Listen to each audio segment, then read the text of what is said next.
Have We No Rights? A frank discussion of the rights of missionaries. Written by Mabel Williamson, of China Inland Mission, Overseas Missionary Fellowship, originally published in 1957. This edition is the 2024 revised edition, produced by scrollreader.com. 1 Corinthians 9. Do we not have the right to eat and drink? Do we not have the right to take along a believing wife, as do the other apostles and the brothers of the Lord and Cephas?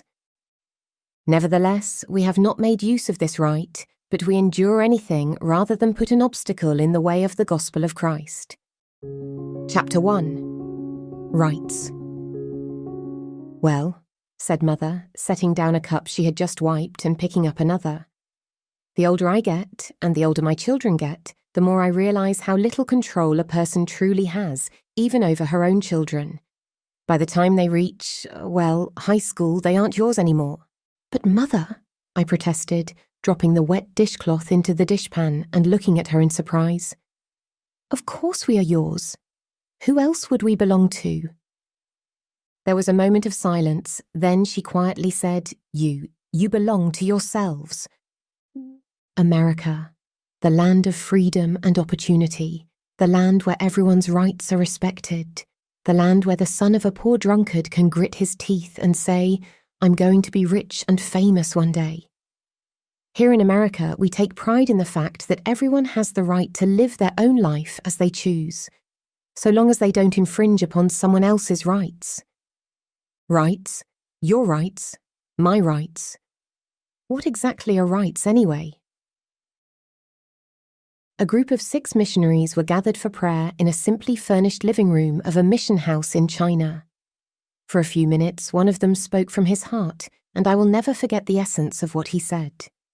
You know, he began, there's a big difference between eating bitterness, a Chinese idiom for enduring hardship, and eating loss, a Chinese idiom for suffering the infringement of one's rights. Eating bitterness is easy enough, to go out with the preaching team, walk 20 or 30 miles to the place where you are to work, help set up the tent, cover the town with posters, and spend several weeks in an intense campaign of meetings and visiting. That's a thrill. Your bed might be just a couple of planks laid on sawhorses, and you might have to eat boiled rice, greens, and tofu 3 times a day. But that's the beauty of it. It's good for anyone to go back to the simple life. A little healthy bitterness is good for anyone. When I came to China, he continued, I was ready to eat bitterness and enjoy it. That part hasn't really bothered me. It takes a little while to get used to Chinese food, of course, but that was no harder than I expected. However, and he paused meaningfully, there was something else that I hadn't considered, something that caused real trouble. I had to eat loss. I found that I couldn't stand up for my rights, that I couldn't even have any rights. I had to give them up, every single one, and that was the hardest thing of all. That missionary was right. On the mission field, it's not the hardships, the lack of comforts, or the rough living conditions that make the missionary struggle and hesitate. It's something far less glamorous and much more real. It's something that strikes at the core of your being. The missionary has to give up getting his own way. He has to give up having any rights. In the words of Jesus, he has to deny himself. He simply has to give up himself. Paul understood this well. If you doubt it, look at 1 Corinthians 9. Do we not have the right to eat and drink? He asks. Do we not have the right to refrain from working? Nevertheless, he continues, we did not use this right. Though I am free from all men, I made myself a servant to all, that I might win more of them. Paul, as a missionary, willingly gave up his rights for the sake of the gospel. Are we ready to do the same? But, someone may ask, why is this especially true for missionaries? What rights must be given up on the mission field that a dedicated Christian at home wouldn't also have to give up? The following chapters will explore some of them.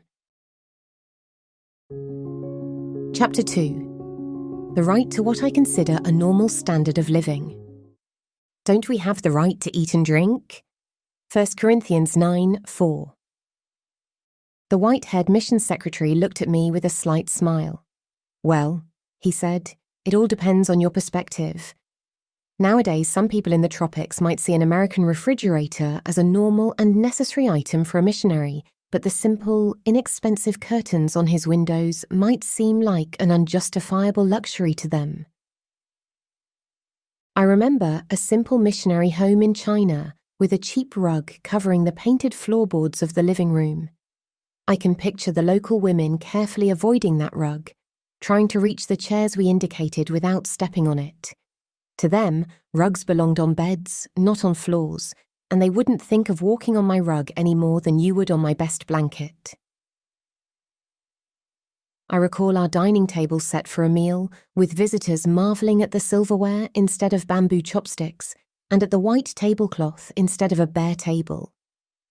I overheard our cook proudly tell a visitor, "Of course they have lots of money. They always eat white bread, have meat nearly every day, and use more sugar than you can imagine." After the English service, we went home with a lady doctor and nurse from another mission. They had invited us for Sunday night supper. The sermon, delivered by a missionary from yet another mission, was striking and thought-provoking.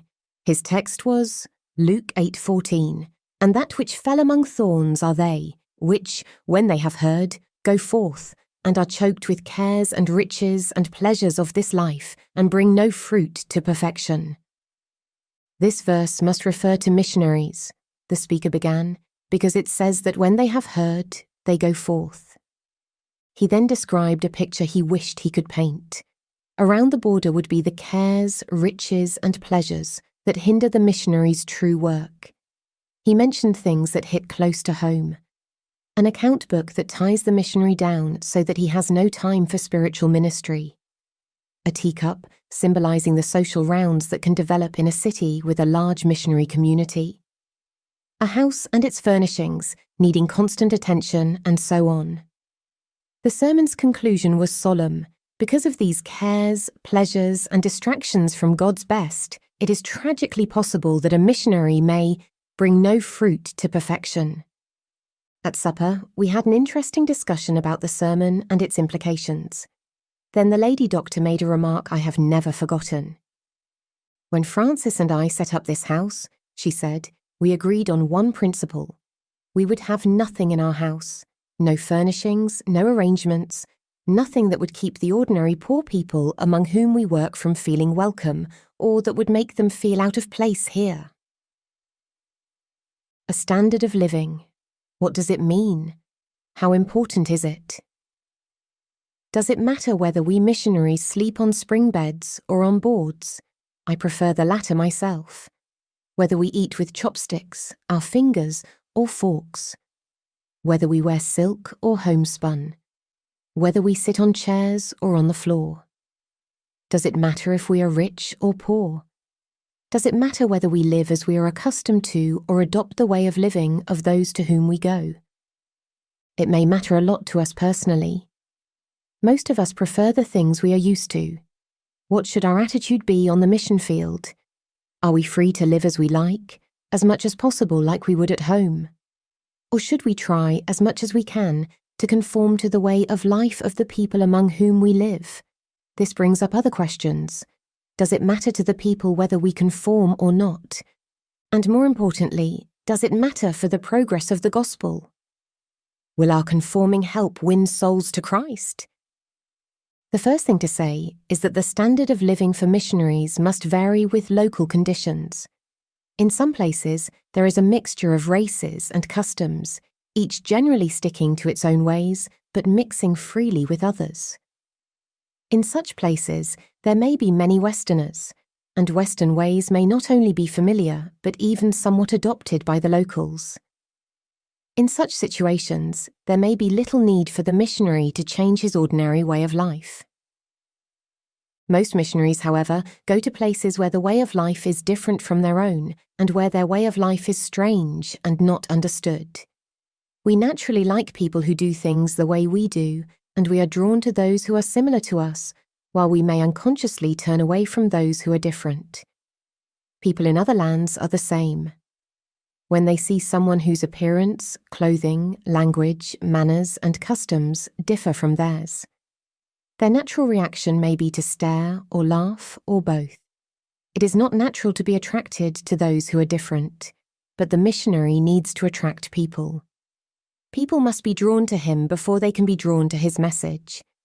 The more we can conform to their way of life, the easier it will be for them to accept us and, ultimately, the message we bring.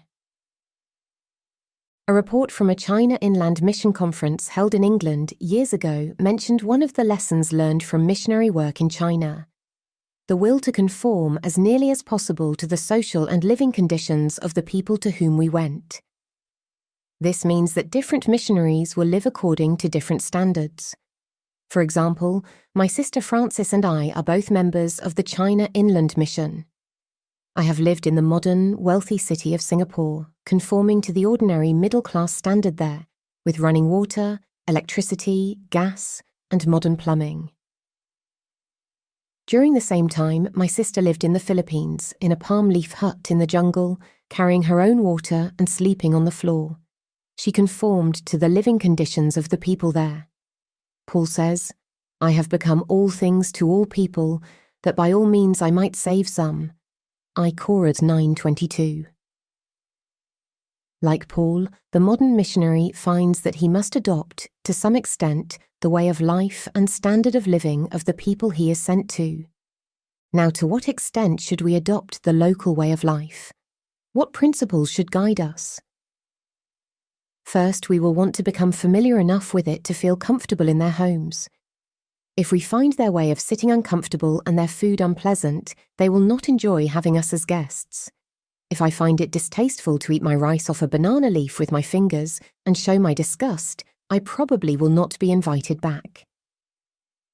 My hostess may decide that I am just a rude foreigner and that there is no benefit in getting to know me or listening to the strange stories about Jesus that I love to share.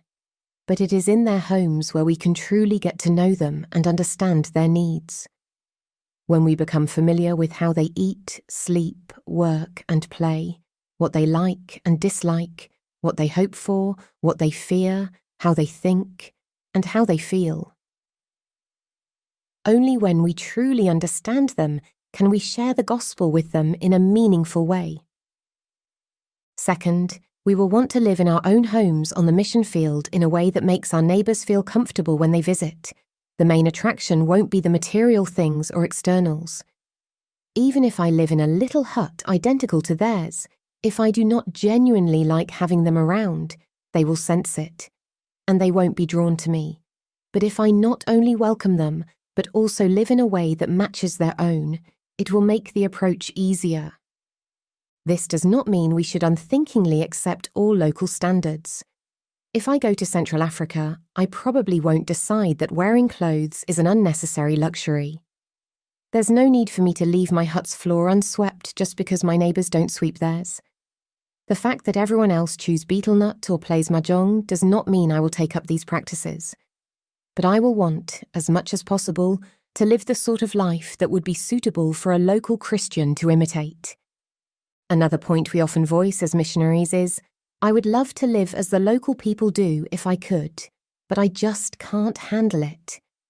It is true that we may not be able to live entirely as they do and stay healthy. The person born and raised in the tropics finds the climate comfortable, but the same climate can sap the energy of a missionary from a temperate zone. Foreigners are more susceptible to local diseases. If the missionary eats only what the local people do, his health might suffer. If he does all the household chores in a place with no modern conveniences, he may find little time left to study the language or preach the gospel. On most mission fields, some variation from the local way of life is necessary for missionaries to maintain good physical and mental health. However, we can gradually adapt to unfamiliar things. I remember visiting a neighbouring mission station in China after a few years. New workers had arrived, a young couple fresh from language school. I was eager to meet them, but they didn't appear.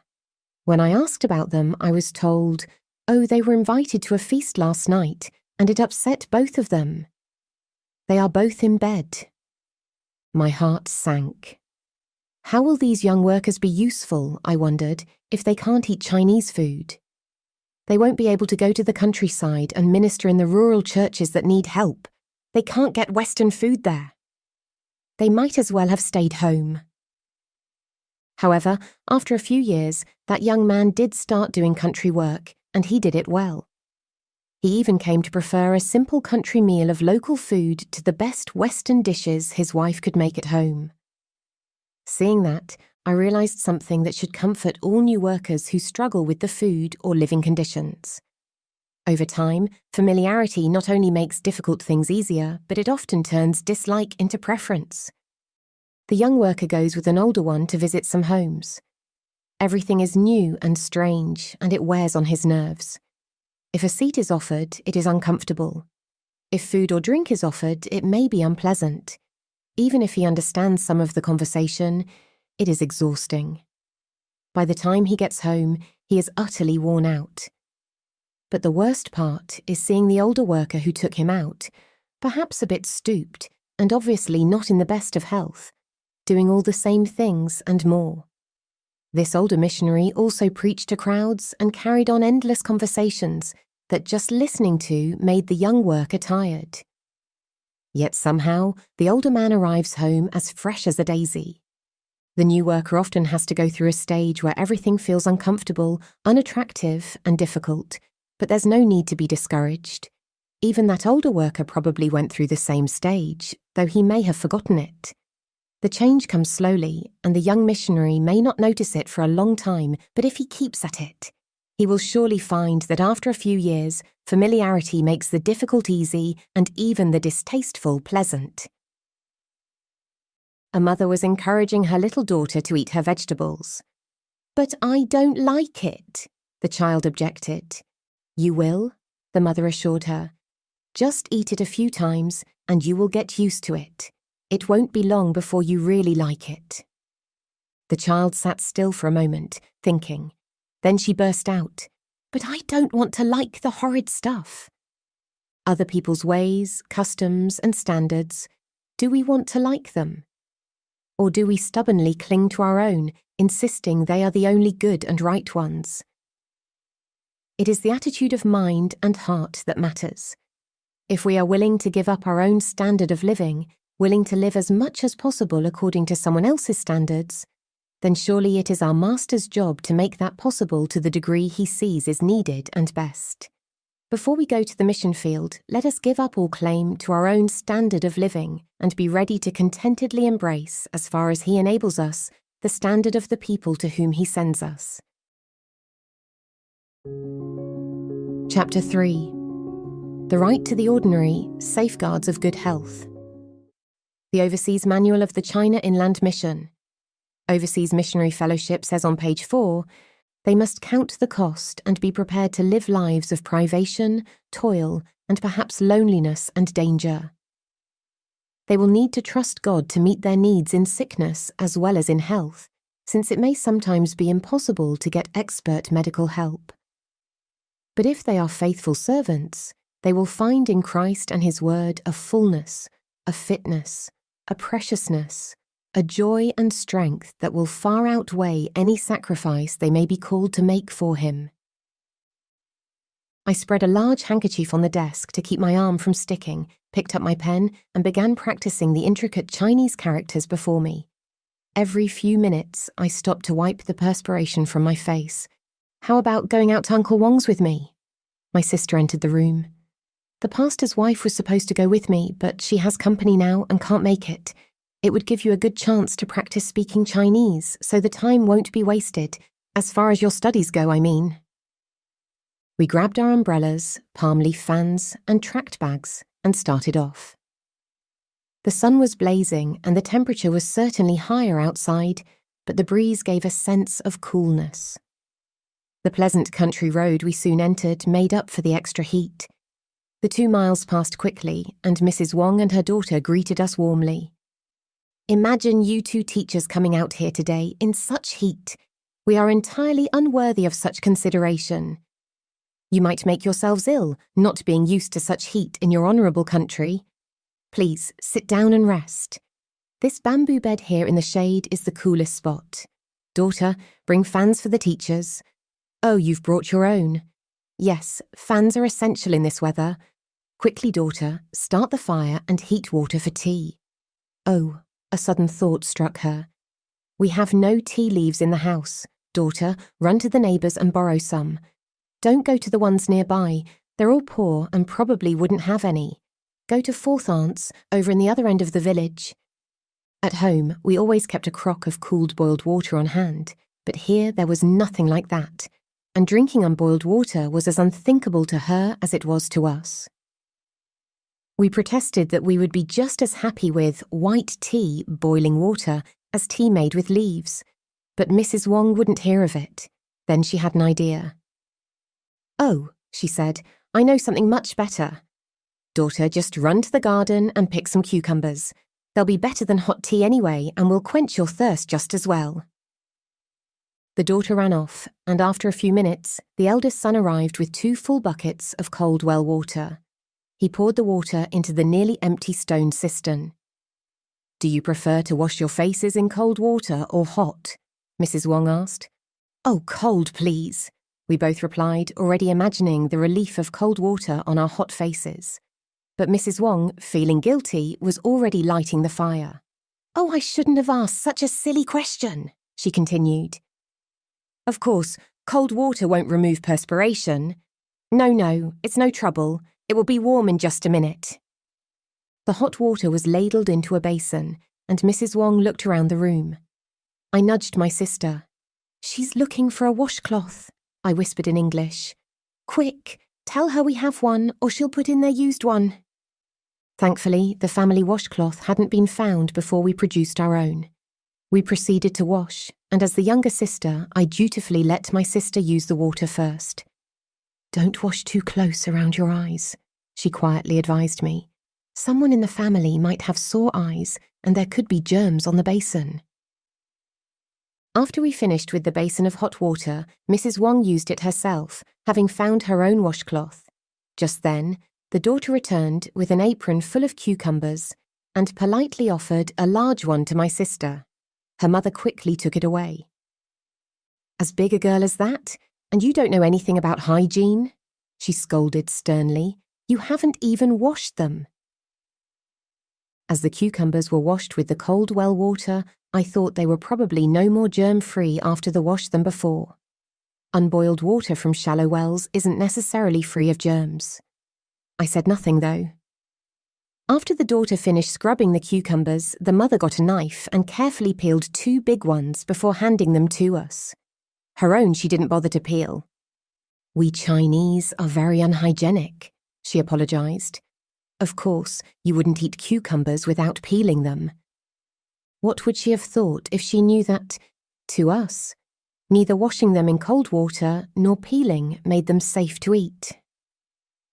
I glanced at my sister, who usually insisted on scolding all raw fruits and vegetables before eating, and was surprised to see her calmly munching on the cucumber. She and Mrs. Wong were already engaged in a lively conversation about something else. I followed her example and found the cucumber quite refreshing. How can you be so particular about scalding things at home, then go out to the country and eat unscalded cucumbers? I asked as we were heading home. Oh, we couldn't possibly offend Mrs. Wong by refusing to eat what she offered us, my sister replied. We should be as careful as we can when we're in our own home, but when we're guests and might offend someone, well, I think the Lord takes care of those situations. Teacups. Whether they were beautiful king-tekken china or rough earthenware with the handle missing, we found teacups everywhere we went in China. The first thing we were always offered was a cup of tea. Fragrant tea, bitter tea, hot tea, cold tea. It didn't matter what it was served in. We lifted the cup to our lips and drank. What was the first thing we thought of as we tasted the tea? Was it pleasant or not? Did we think of the kindness of the one who offered it? Or did we worry about the dangers that might lurk on the edge of that cup? Even very hot tea can't sterilize the rim of a cup. Who knows who used it before us, or what disease they might have had? It had been washed, of course, or at least rinsed, but... Don't the Chinese scald their dishes when they wash them? You might ask. Well, do you? Not always, but the danger is much less in America, you say. That may be true, but it's hard to recognize the danger of infection in one's own home, wherever it may be. Even those who live under what we might call unhygienic conditions aren't any more aware of the danger in their own homes than you are in yours. I used to think that the most dangerous thing we encountered in China was just an ordinary teacup, and that the germs on its rim were more menacing than tigers or bandits. Let me quickly add that in all my 15 years in that country, after drinking tea from countless teacups in many places and homes, I'm still alive and in good health and spirits. Now that wouldn't worry me, you might think cheerfully. I'm just not particular. I'm sorry, but that's not the conclusion I want you to draw. I'm not giving anyone permission to be careless. No child of God should feel free to ignore the rules of good health just because they feel like it. Especially not someone on the mission field. The cook comes in with a basket of fresh food from the market. The young missionary spots a particularly luscious plum, picks it up, and takes a bite. Mary, gasps a horrified senior missionary, what are you thinking? Eating that plum without scalding it first, you'll likely get cholera or typhoid and die. Yes, in most mission stations, the rules of hygiene are strictly followed. And it would take a very brave junior worker to survive without observing them. Perhaps several years have passed, you're now in charge of the home, and the discipline has relaxed a bit. Maybe you even start washing your fruit in cold-boiled water instead of scalding it because scalding ruins it so. Then younger workers are sent to you, and you become the head of a new family. One day, one of them suddenly gets a violently upset stomach. Is it cholera? The nearest hospital is 2 days away. You catch your breath and do your best to care for her with your limited medical knowledge, constantly crying out to the only one who can help, the one who is all-sufficient. If you're fortunate, your junior worker recovers. From then on, every piece of fruit on your table will be thoroughly scalded. This isn't a chapter on missionary health, nor is it meant to teach the rules of hygiene. Instead, it's about attitudes. Should a missionary be as careful as possible about everything, what some might call fussy? Or should their faith be strong enough to overlook the doctor's rules? Or perhaps there are times when one attitude is appropriate and times when the other is. The Lord of the harvest has sent us out. A dead or sick worker isn't of much use. It's our duty to take all sensible precautions and use the safeguards to health that modern science provides us whenever possible. We have no right to ignore the rules of hygiene just because we feel like it. But when those we're ministering to, people who have no concept of modern hygiene, offer us something to eat or drink out of love, surely that's the time to say with Paul, asking no questions for conscience sake. In situations where strictly following the rules of hygiene would hinder our mission, we can trust the one who sent us to take care of us. Chapter 4. The right to regulate my private affairs as I wish. Therefore, if food causes my brother to stumble, I will never eat meat again, so that I will not cause my brother to stumble. 1 Corinthians 8:13. Please, teacher, said a voice at my elbow, wouldn't you like to wash your face? We were spending a week in the country. For the 5th time that day, our first full day out, the pastor's wife stood before me, holding out a basin of steaming water. She had just the right mix of humility and pride in her manner. I quickly stifled the urge to say, I don't want to wash. Why would I need to wash my face 5 times a day? Instead, I mumbled thanks and reached for my washcloth. But later, I asked her about it. Do you always wash your face this often? Why, of course, she replied quickly. All clean people do. And I was brought up in a very clean family. I let it go and washed my face and feet as often as she thought best for the rest of the trip. Grandmother Bay's little granddaughter had just returned from Shanghai. Proudly, Grandmother Bay appeared at church with a prettily dressed, well-behaved child of about 9. After the service, several of us sat chatting. One old lady looked at the child's pretty dress and then glanced at her grandmother.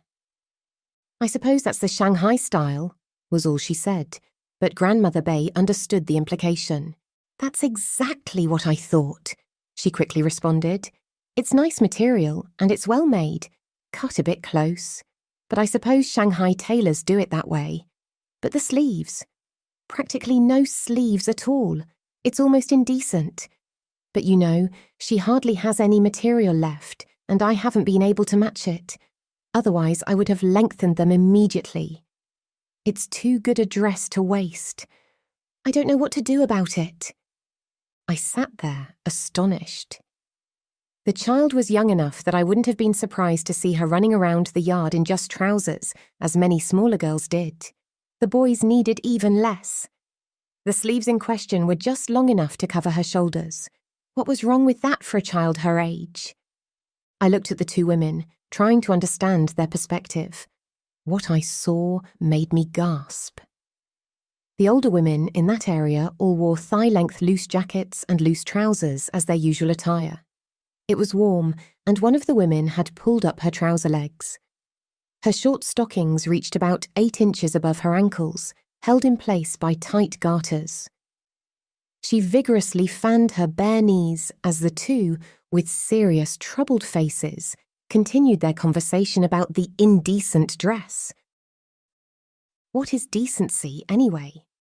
In certain groups in India, it's not decent for a woman to show her face, but her bare feet peep from beneath her long robes. Things that look perfectly fine to us may seem indecent to someone else, and things that look indecent to us may seem perfectly fine to them. A young missionary heads to her first station inland. "I'm not going to look frumpy," she declares, packing all her prettiest dresses. When she arrives and wears bright colours not worn in that backward area, or short sleeves when everyone else has their elbows covered, her senior missionary suggests she might alter her wardrobe a bit. But all suggestions are indignantly rejected. She dives into work with the children, using pictures effectively to supplement her limited vocabulary. One day, her two favourite students don't show up, and she asks her helper, a bright high school girl, why. The girl's embarrassed and evasive answers don't satisfy her, so she presses until she finally learns the truth. An hour later, her senior missionary finds her weeping in her room. She said, she chokes, she said their mother won't let them come anymore because I can't be a good woman. I dress like a prostitute. What went wrong? Why did this eager young missionary have to experience such heartache? Simply because she wasn't willing to see things through the eyes of others. Her own standards were the only right ones in her mind. She had to learn, through painful experience, that other people do see things differently, and that it matters. After all, this is their country, and these are their customs. We can't expect them to adjust to ours. It's the foreigner in the strange land who must adjust to the ways of that land. To learn a new language, the ear must be tuned to hear the subtle differences in pronunciation that distinguish a foreign accent from a native one. Similarly, to adjust to a new people, the eye and heart must be alert to perceive, understand, and embrace their feelings and reactions. May God grant us the seeing eye and the hearing ear. "Oh, they're terribly strict at that Bible school," someone remarks. "There are rules about how long your dresses must be and how you must wear your hair. I wouldn't stand for it. It's things like that that give Christianity a bad name." Perhaps. But at the same time, someone willing to give up their own standards and conform to those of others, even if they don't understand the reasons, shows an attitude that will serve them well on the mission field. The person who says, "How I do my hair and what kind of clothes I wear is my own business," shows an attitude, common both at home and abroad, that is not promising. If we have truly given ourselves to Christ, nothing is our own business. It all belongs to Him. Chapter 5. The Right to Privacy. There were many coming and going, and they had no leisure even to eat. Mark 6:31. But when he saw the multitudes, he was moved with compassion for them. Matthew 9:36. I had just returned from a strenuous month in the countryside. Mr. and Mrs. Sprightly, the young married couple in charge of the mission station, and I were relaxing around the tea table. I shared details about the work I had been doing, answering their interested questions. Eventually, the conversation turned to lighter topics, and Mrs. Sprightly recounted a humorous incident she had witnessed the previous day while out for a walk with her little boy. "I always like to have Sonny with me when I go out," she concluded, smiling. "When he's with me, I can poke my nose into any place I like. All I have to do is say, 'My little boy wants to see what that is,' and I can wander into courtyards or even houses, and no one thinks anything of it." Curiosity is common, especially among those who are uneducated and unsophisticated. Missionaries often find that the people they serve are openly curious. But strangely, many of us resist having our private lives become public knowledge.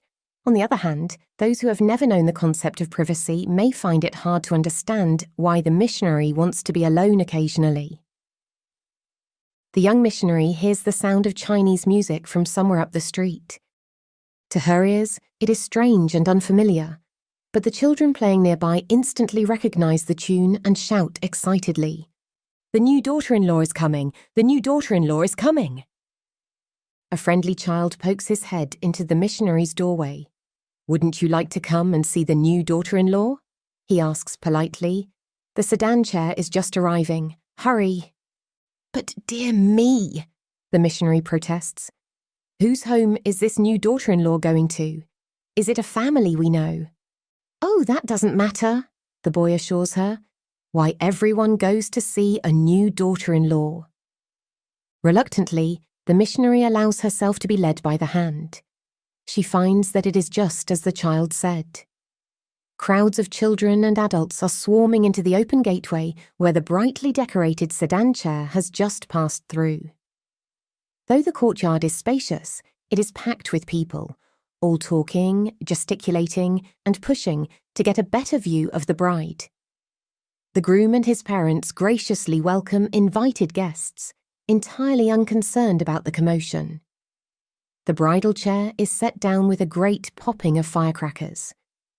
The welcome committee, made up of several girls and one older woman, draws back the curtain and helps the bride to her place in the yard, and the ceremony begins.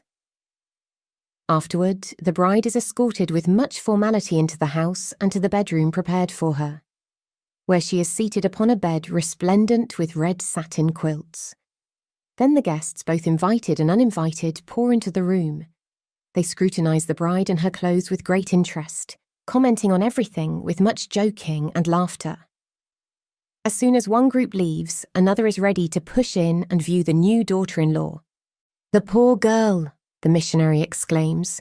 "She looks exhausted. When will they ever leave her alone?" Not until late that night, and the same performance will start again early the next morning. If there isn't a continuous stream of visitors for 3 days, the wedding would be considered a failure. The day had been a busy one. The first visitor appeared before breakfast, the first of a seemingly never-ending stream. There were uneducated country women whose curiosity could only be satisfied by going through every room in the missionary's house and examining each item in detail. There were educated and formally polite visitors who deftly steered the conversation away from the claims of Christ whenever the missionary tried to present them. There were Christians, some bringing their troubles, others coming with plans for advancing the work of the church, and still others requesting that we set a time to visit their unsaved friends or relatives. Finally, at 4:30, after ushering out a couple of callers, we returned, for the first time that day, to an empty room. "Quick, let's go for a walk before someone else comes," I said to my sister. I felt as though I would go crazy if I didn't get away, anywhere, as long as it was a place where we could be alone. We hurriedly slipped out the back gate, around the pond, through the back streets, and out the city gate. "Which way do you want to go?" my sister asked.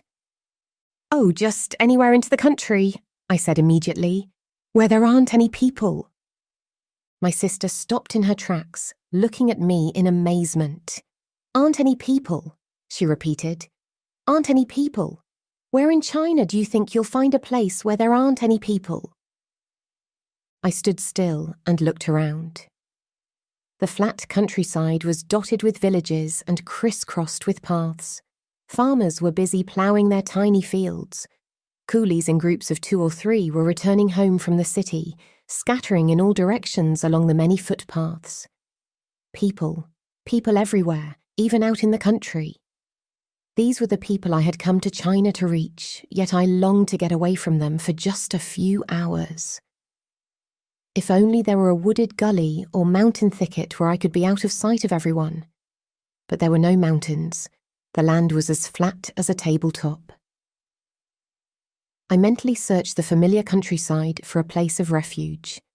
Good, fertile land divided into tiny fields, well-kept crops, with no weeds anywhere. Here and there, a little grove of trees. Surely among the trees we could be out of sight. But no, there was no undergrowth, no weeds, not even any fallen leaves. All had been gathered, carefully dried and stored as fuel.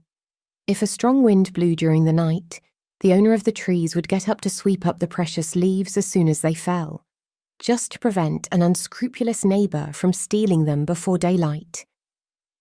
All the lower branches of the trees had long since been trimmed off for fuel. A grove of trees would hide me from no one. Suddenly, the full weight of an unpleasant truth hit me, a truth I had never fully realised before. There was absolutely no place I could go to be alone. The best I could do was to return to the mission station, go inside the house, up to my room, and close the door. But even then, who knew how soon someone might call for me? Then in a flash, I remembered a little story I had read in a magazine long ago. A friend dropped in to visit a busy mother. The family was large and poor, and they lived in a single room. It seemed to the visitor that the room was swarming with children. Yet the mother met her with a beaming face. "But how can you be so happy?" the visitor asked, "when you never get a moment to be alone? How can you find quiet even to pray?" "It used to trouble me," the mother replied quickly, "until I found out the secret. When things get too much for me, I just throw my apron up over my head and I am all alone with the Lord." Dear Lord, forgive me, I thought. What about that poor mother? And what about the Lord Jesus? He wanted solitude just as we do, and he took his disciples across the lake to a quiet place. But the crowds found out where he was going and followed him. When he stepped out of the boat, thousands were waiting for him. How did he react? Was there anger in his heart or resentment at never being allowed to be alone?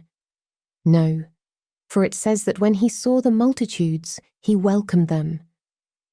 Dear Lord, give me that same heart of love for the multitudes. Privacy and solitude are good things, no doubt, in moderation. Most missionaries get less of them than they would like.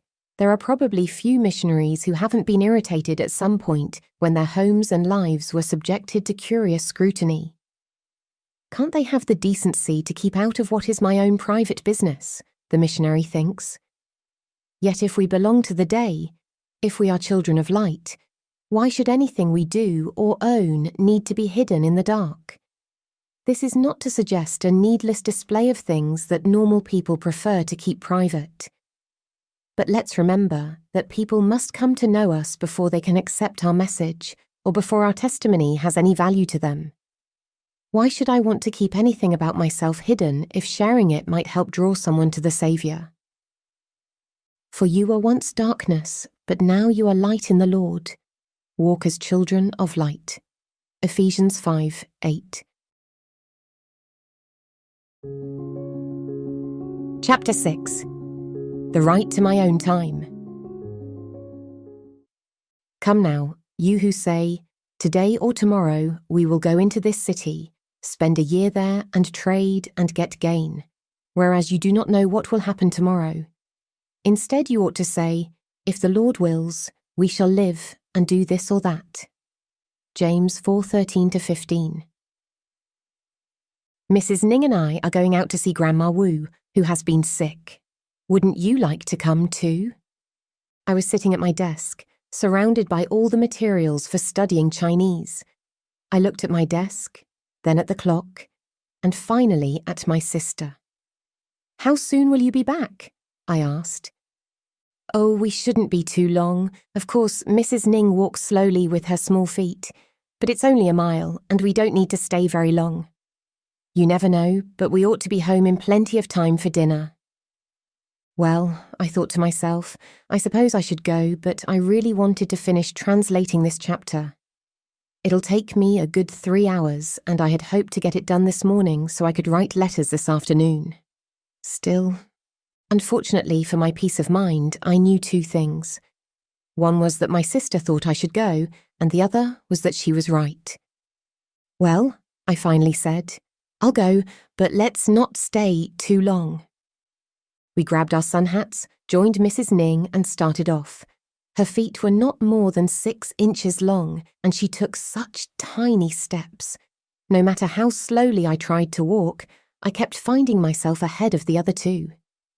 My sister is naturally more inclined to hurry than I am, but here she was, strolling along beside Mrs. Ning as if she had all the time in the world, listening intently to a story about Mrs. Ning's third aunt's cousin, and occasionally adding sympathetic remarks or questions. I couldn't seem to get interested in the story, even though Mrs. Ning was talking about how she had tried to bring this third aunt's cousin to the Saviour. I couldn't understand all of what she was saying, nor could I keep up with the details of the poor cousin's troubles, so I eventually gave up trying. It was a beautiful day. The sky was blue, and the wheat, tall and greenish gold, rippled in the wind. We turned off the road and followed a little path through the wheat fields. My sister almost unconsciously began slipping the full heads of grain through her fingers as she walked. She always loved the wheat, and so did I, but somehow today I didn't want to touch it. I only wished we would hurry. At last we arrived at the village and made our way to old Mrs. Wu's home. As usual, a crowd of dirty, staring children followed us inside. We sat on narrow benches, sipping tea that could only be called so out of courtesy. Since they had no tea leaves, they had simply put a few slices of raw sweet potato into the kettle when it went on the fire. Old Mrs. Wu was up and about again, full of energy. "I'm so glad you've come. I've been telling my neighbours about the Lord Jesus and how they should believe in him, but I'm afraid I'm not doing it quite right. Now that you're here, you can tell them. Kitten," she called to one of the children, "go home and get your grandma to come. And Girlie, your second great-aunt, said she wanted to believe. Run fast and tell her the teachers have come. All of you youngsters, scoot home as fast as you can and get your mothers and grandmothers to come listen to the doctrine." It took quite a bit of persuasion to get the children to go, and perhaps the mothers and grandmothers were busy. We waited for quite a while, but eventually 3 or 4 women came in, one with a cloth shoe sole she was quilting, and another carrying a baby. After much bustle, they were all seated and given bowls of tea. My sister then brought out the poster she always carried, and the gospel was explained to them in very simple words. I struggled to keep my mind on the message and understood most of it. I congratulated myself internally. I had finally managed to wrest my thoughts away from the list of things I wanted to accomplish that day. When the preaching was done, the women got up to leave, assuring us they would come to church with Mrs. Wu the next Sunday. We also stood to say our goodbyes. "What? Go home?" Mrs. Wu exclaimed. "Who could think of such a thing? Of course you'll stay for dinner with me. Why, it's almost ready." We knew perfectly well that the only women in the family were Mrs. Wu and her daughter-in-law, and neither had left the room since the tea was brought in. My sister and Mrs. Ning politely declined, and even I managed to add a few courteous words, but my thoughts were far from kind. Stay for dinner? What an idea! That would mean we wouldn't get home until mid-afternoon at the earliest, and besides, the meal would probably be some miserable dish I could hardly force down.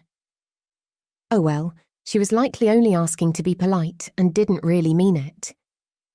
With great effort, we made our way toward the door. Mrs. Wu and her daughter-in-law clung to us, protesting loudly that they wouldn't think of letting us leave. My blood began to boil. Surely we had the right to go home when we wanted to. They were actually trying to force us to stay.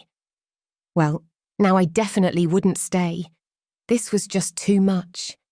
We had reached the open door when we spotted an old woman hobbling quickly across the yard toward us. "Oh, girly second great aunt," Mrs. Wu called out. "Here you are at last. Why didn't you come sooner?"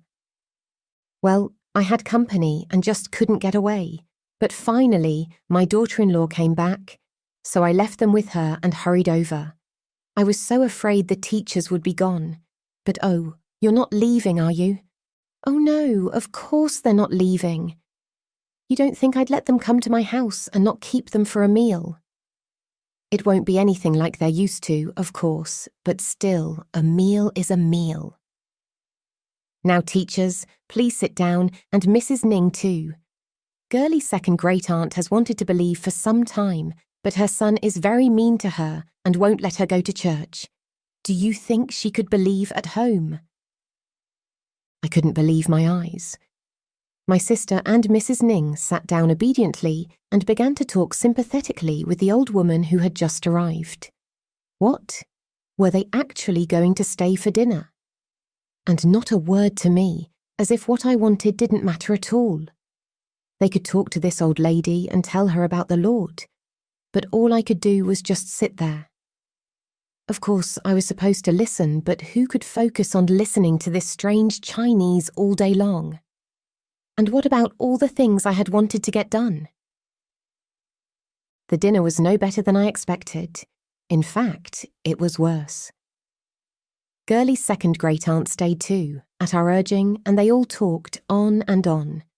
They were trying to teach her a simple prayer, but she was so slow to learn. Over and over they repeated it, yet she still couldn't say it by herself. Finally, when I had given up all hope, I had sat in stony silence all afternoon. We got up, said our farewells, and started home. The sun was setting as we entered our front gate. I was tired, though I didn't know why, as I hadn't done a thing all day, hungry, since I hadn't been able to eat much of the dinner despite it being pressed upon me, and thoroughly disgusted. The worst part was that it didn't seem to bother my sister at all. She took it all in stride. Was this what I was going to have to endure? Was this what I had come to China for? I slowly began to realize that today's experience wasn't just an isolated incident. It was likely to happen any day of the year. Something was wrong, but what? Suddenly it hit me. The problem was that I had planned my day and didn't want my plans interrupted. Because they had been, I had spent the whole day sulking. All the things I might have enjoyed, I didn't enjoy at all. I had made myself miserable for an entire day simply because my time had been taken out of my hands and managed by someone else, not me. Dear Lord, I prayed, I'm not going to go through this again. I know it was really you who changed my plans today when I wanted to do something else. Give me an open mind, Lord, so that whenever I go out, whenever I start a new day, I'll be able to accept whatever comes and rejoice in it. It's amazing how much difference a change in attitude can make. After that, whenever I went to the countryside, I stopped taking along any preconceived ideas of when I would return. I might get back home for my noon meal, or I might return by sunset, or I might even stay overnight. What difference did it make? My time belonged to the Lord. And it was up to Him to decide how it would be spent. With this new mindset, I found I could go anywhere, seize any opportunities that arose, stay longer or shorter than expected, and still enjoy every moment because God had planned it and worked it out in the best possible way. Chapter 7. The Right to a Normal Romance, if any.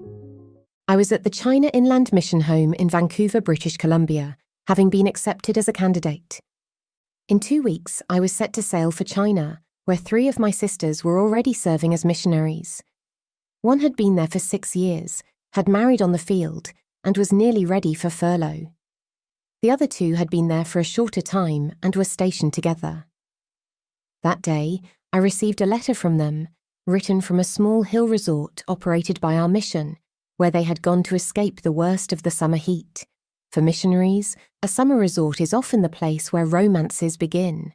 The letter was a cheerful account of their life there and ended with this sentence: "There are 33 of us here now, 7 married couples with 9 children, 9 single ladies, and 1 single man. There is 1 more single man expected, we hear. But even then, I'm afraid there isn't much hope for us." The dinner bell rang, and I hurried downstairs. But who was that elderly couple in the old-fashioned clothes? I might have been told they were arriving that day, but I hadn't remembered. They were introduced to everyone, missionaries who had just come from China. We sat down, and I found myself next to the lady. "What did they say your name was?" she asked apologetically. "I have such trouble remembering names." I told her, and she immediately perked up. "Williamson," she said. "Don't you have a sister in China?" "Yes, I have 3 there," I replied. "Well, isn't that a coincidence?" "When I was in Shanghai, I heard— no, you couldn't have heard it yet. The news was just out. I'm sure it must have been your sister." Just before we left Shanghai, there was a big buzz about a new engagement, and I'm almost certain— "Dear," she turned to her husband, "who was it we heard got engaged just before we left Shanghai?" Her husband didn't remember. "Well, I'm almost sure it was your sister," she declared. "My sister? But it couldn't be," I replied, rather dazed, thinking of the letter I had just received. "Which one? What was her first name?" Unfortunately, she couldn't remember that, nor did she know there were 2 Miss Williamsons in China. And as for the man's name, she had no idea. The whole thing seemed vague and unlikely, so I dismissed it from my mind. A week later, I received another letter from my 2 sisters. To my amazement, I read that the younger of the 2 had just become engaged to the single man who had arrived at the hill resort the day after the previous letter was written. After I had partly recovered from the shock, my mind went back to what I had heard about the courtship of my married sister, also in China. The man who later became her husband was stationed 1,000 miles from her. They had been only slightly acquainted when they were in Bible Institute in America 6 or 7 years before. Suddenly, he started writing to her and after 2 or 3 letters, asked her to marry him. When she went down to Shanghai for the wedding, almost everything she knew about him was from his letters. The other sister, who went with her at that time, told me later that when they went to the railway station in Shanghai to meet the groom, who didn't arrive until the day after they did, she nearly had a heart attack. After they went to bed that night, she couldn't sleep for thinking, what if she doesn't want to marry him now that she's seen him? I'm sure I wouldn't. In the days that followed, however, her fears were put to rest, as it was clear that the bride-to-be did indeed want to marry him, and so it all turned out fine. "What a strange family you come from," you might say. "Your sisters rush into marriage in such a hasty way." Not at all. Such courtships are fairly common among missionaries. The reason is obvious. There is very little opportunity on the mission field to become acquainted with eligible people of the opposite sex. Unless a missionary is prepared to give up their calling in order to marry, their choices are necessarily limited to other missionaries, who are usually scattered far apart.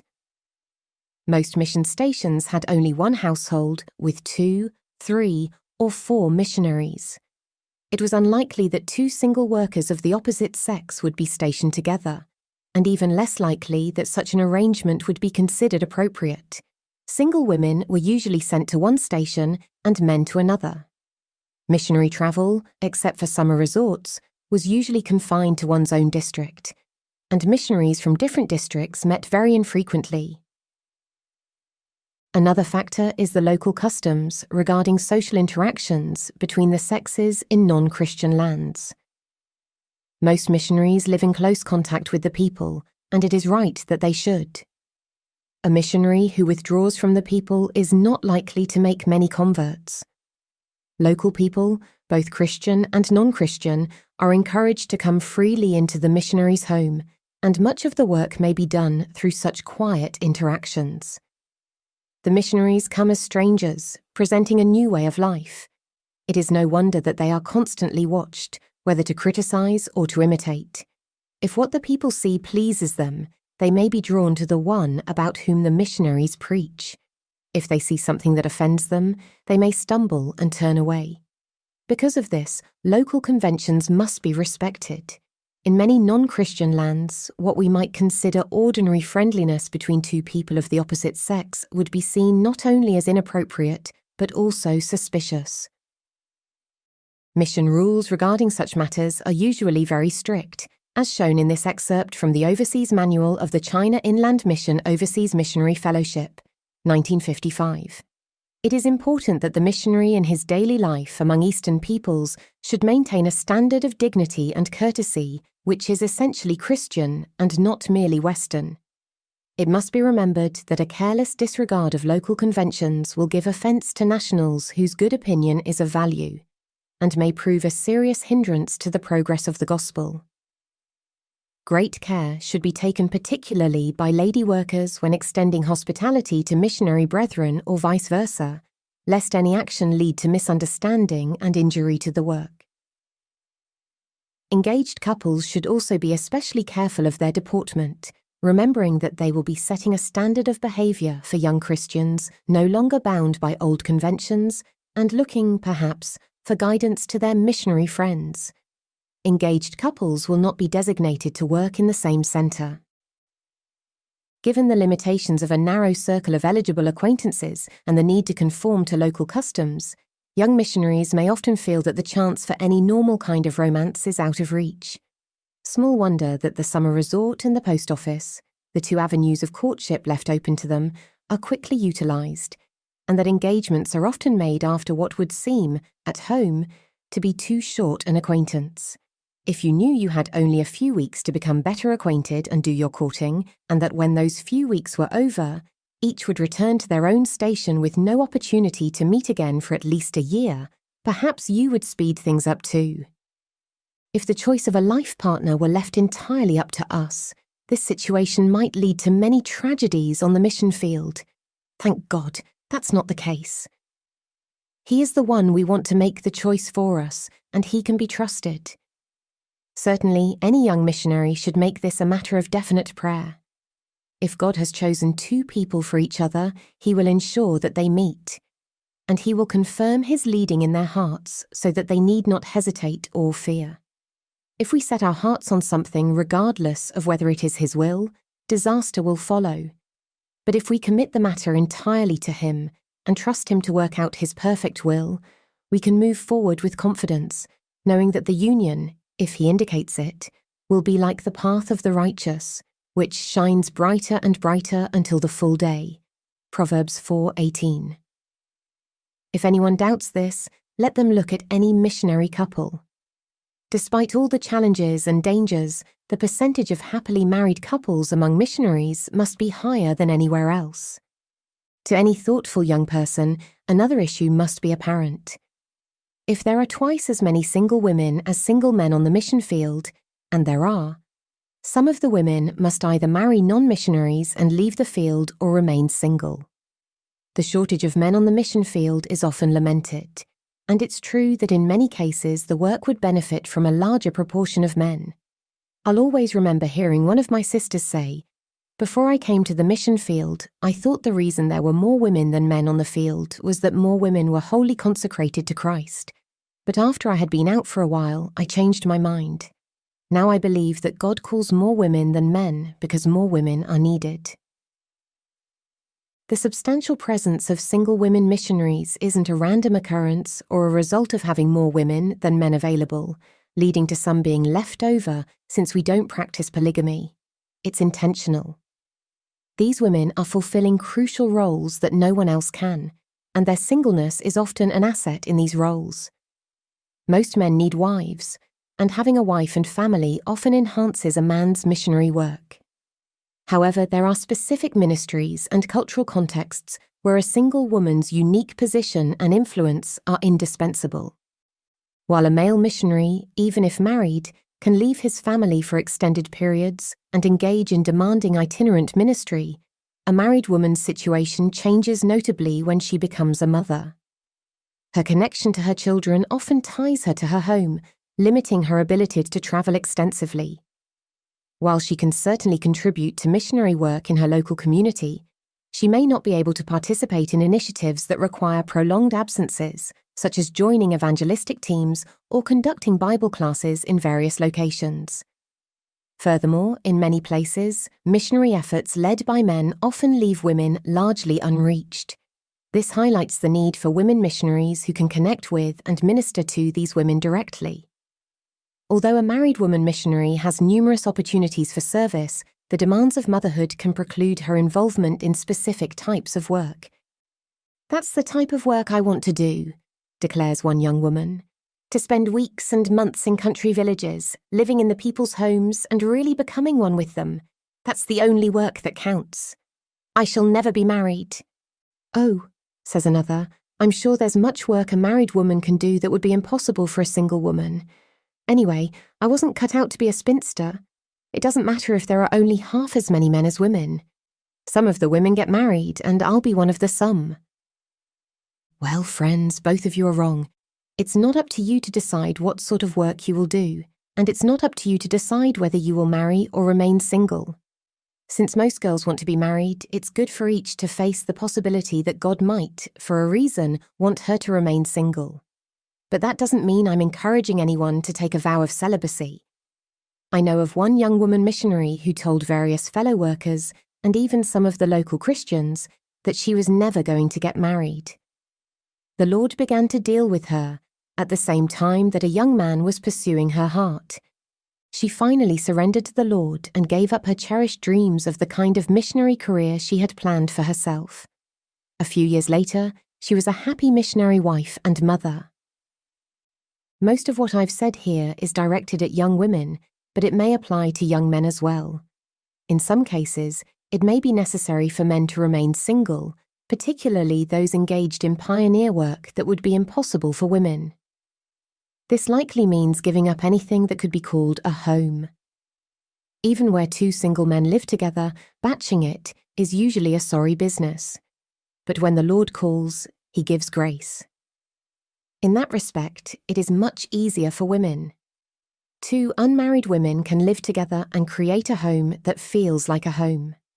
Most men don't seem to have that gift. The advantages and disadvantages of being a single woman missionary versus a married one, or vice versa, are often debated. The single woman certainly has the advantage of being able to devote all her time and energy to the work, though the married woman can minister to married women in ways that an unmarried woman cannot. It is not a matter for anyone to decide arbitrarily. Remember that each one has his own gift from God, one of one kind and one of another. Whatever God has called us to do, we can do. Each state has its own blessings. When one sees the trouble in the flesh that raising children on the mission field entails, it's almost enough to make one think the single state is easier. It is easier in some ways, of course, but remaining single is not easy either. Every human heart longs for someone to belong to, and perhaps the hardest thing for a single missionary to face is that she can never say to anyone, "I'm going to stay with you." Chapter 8. The Right to a Normal Home Life. After marriage, a lady worker continues to be a missionary in active service, and her new role will provide fresh opportunities for ministry. She will need to balance her time between language study, home duties, and her calling as a missionary. This will require adjustments in outlook and habits. But if the responsibilities of married life are accepted prayerfully, the various demands on time and strength will not lead to a lasting conflict of loyalties.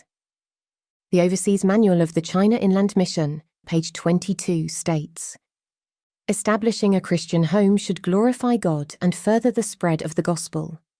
A danger to avoid is becoming so absorbed in the home that one neglects active ministry among those to whom they are called. It is the mutual responsibility of both husband and wife to ensure that neither hinders the other from fulfilling their ministry. Where there are children, new responsibilities arise, but care should be taken that family claims do not monopolize the time and energy of either parent. Children who grow up in an atmosphere of loving yet firm discipline are not only a joy to their parents, but an asset to the work of the gospel. However, when children are overindulged or uncontrolled, whether on the field or at home, serious harm to God's cause and the mission's reputation may result. What a wonderful thing is a Christian home.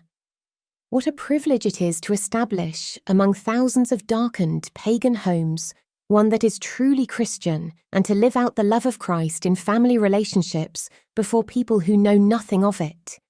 This privilege has not been given to me. The Lord has not led me down that path. Yet, as I have observed many young couples on the mission field, and older ones too, I have seen a little of the price they have had to pay. The outsider, looking in, saw only the love and blessing that radiated from these homes. But as I lived with some of them, I found that these young couples were constantly faced with problems and frustrations, and I wondered if I could have overcome all the obstacles as gallantly as they did. Shall we take a look at the sort of challenges a young married couple on the mission field might face? We will call them John and Mary and make them ordinary people who meet the kinds of situations most young missionaries encounter. A home of her own, that was what Mary longed for. She and John had been married a few months before leaving for the field, had studied for a term in language school, and were now living with an older married couple until they had enough knowledge of the language and customs to warrant being sent to their own station. Mary found the language easy, but John struggled with it, so they had been on the field for over 2 years before their desire for a home of their own was realized. It was just as well that Mary was quick with the language.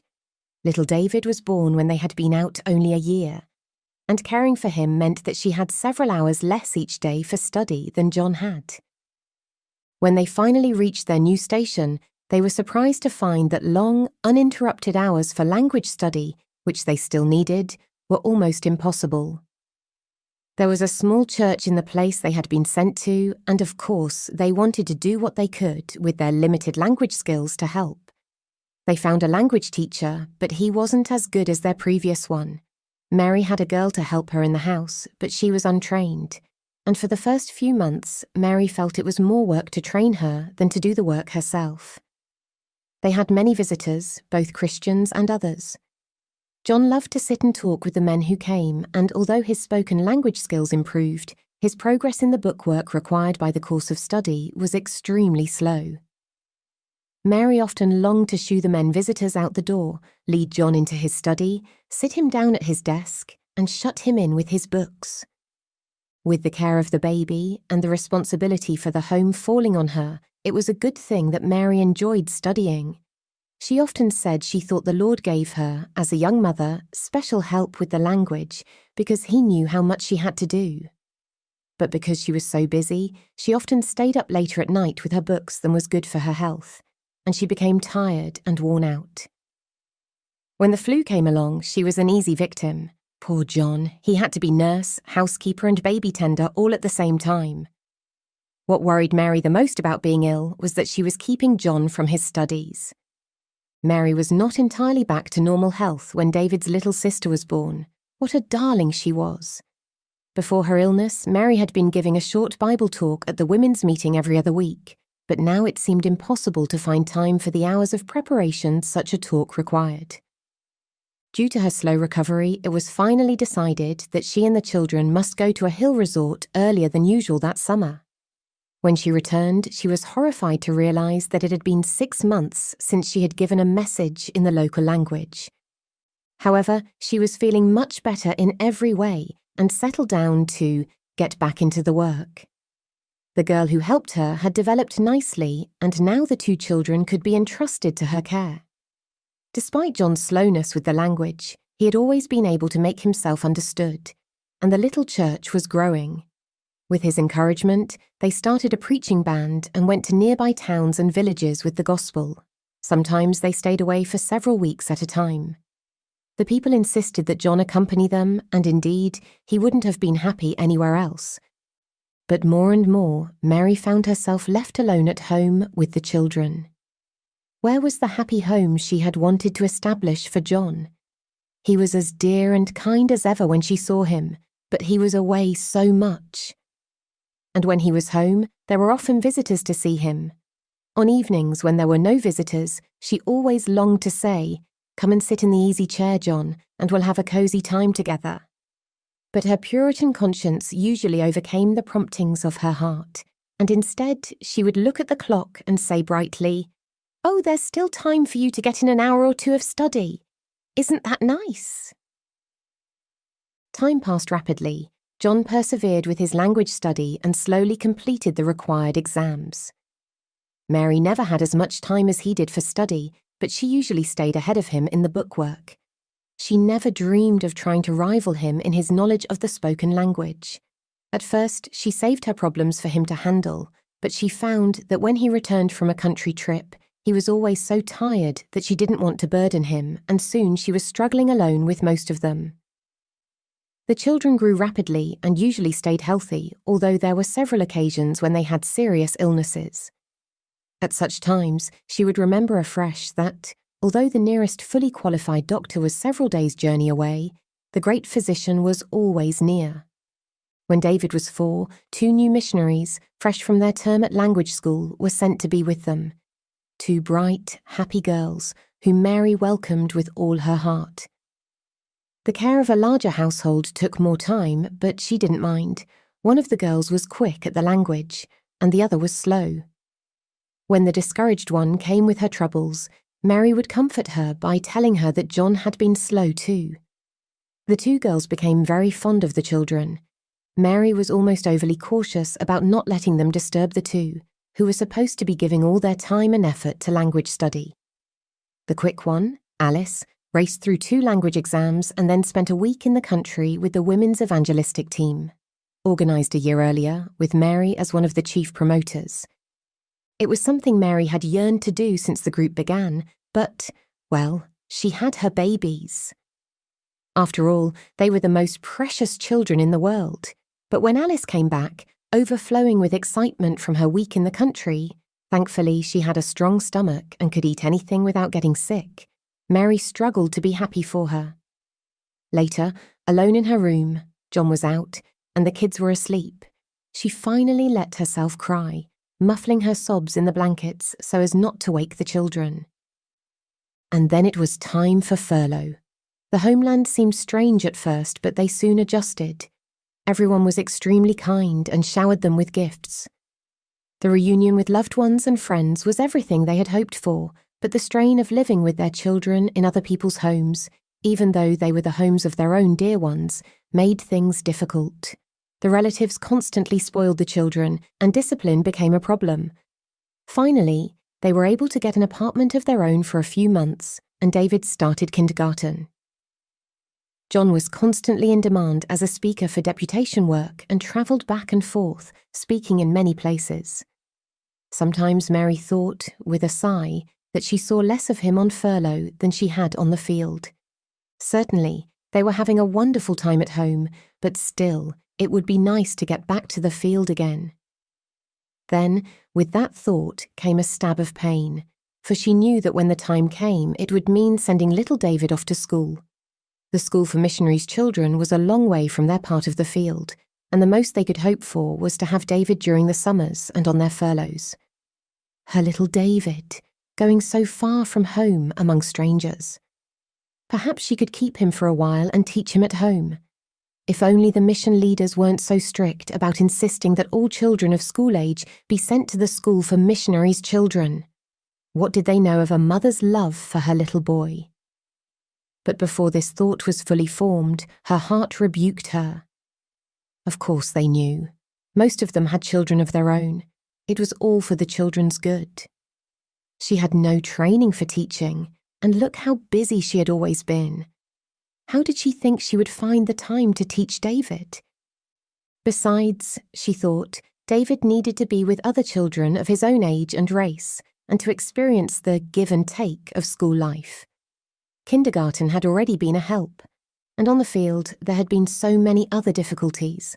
While they were still there, she had tried her best not to let David feel that he was different from, or superior to, the children he played with, but she just couldn't let him do all the things they did.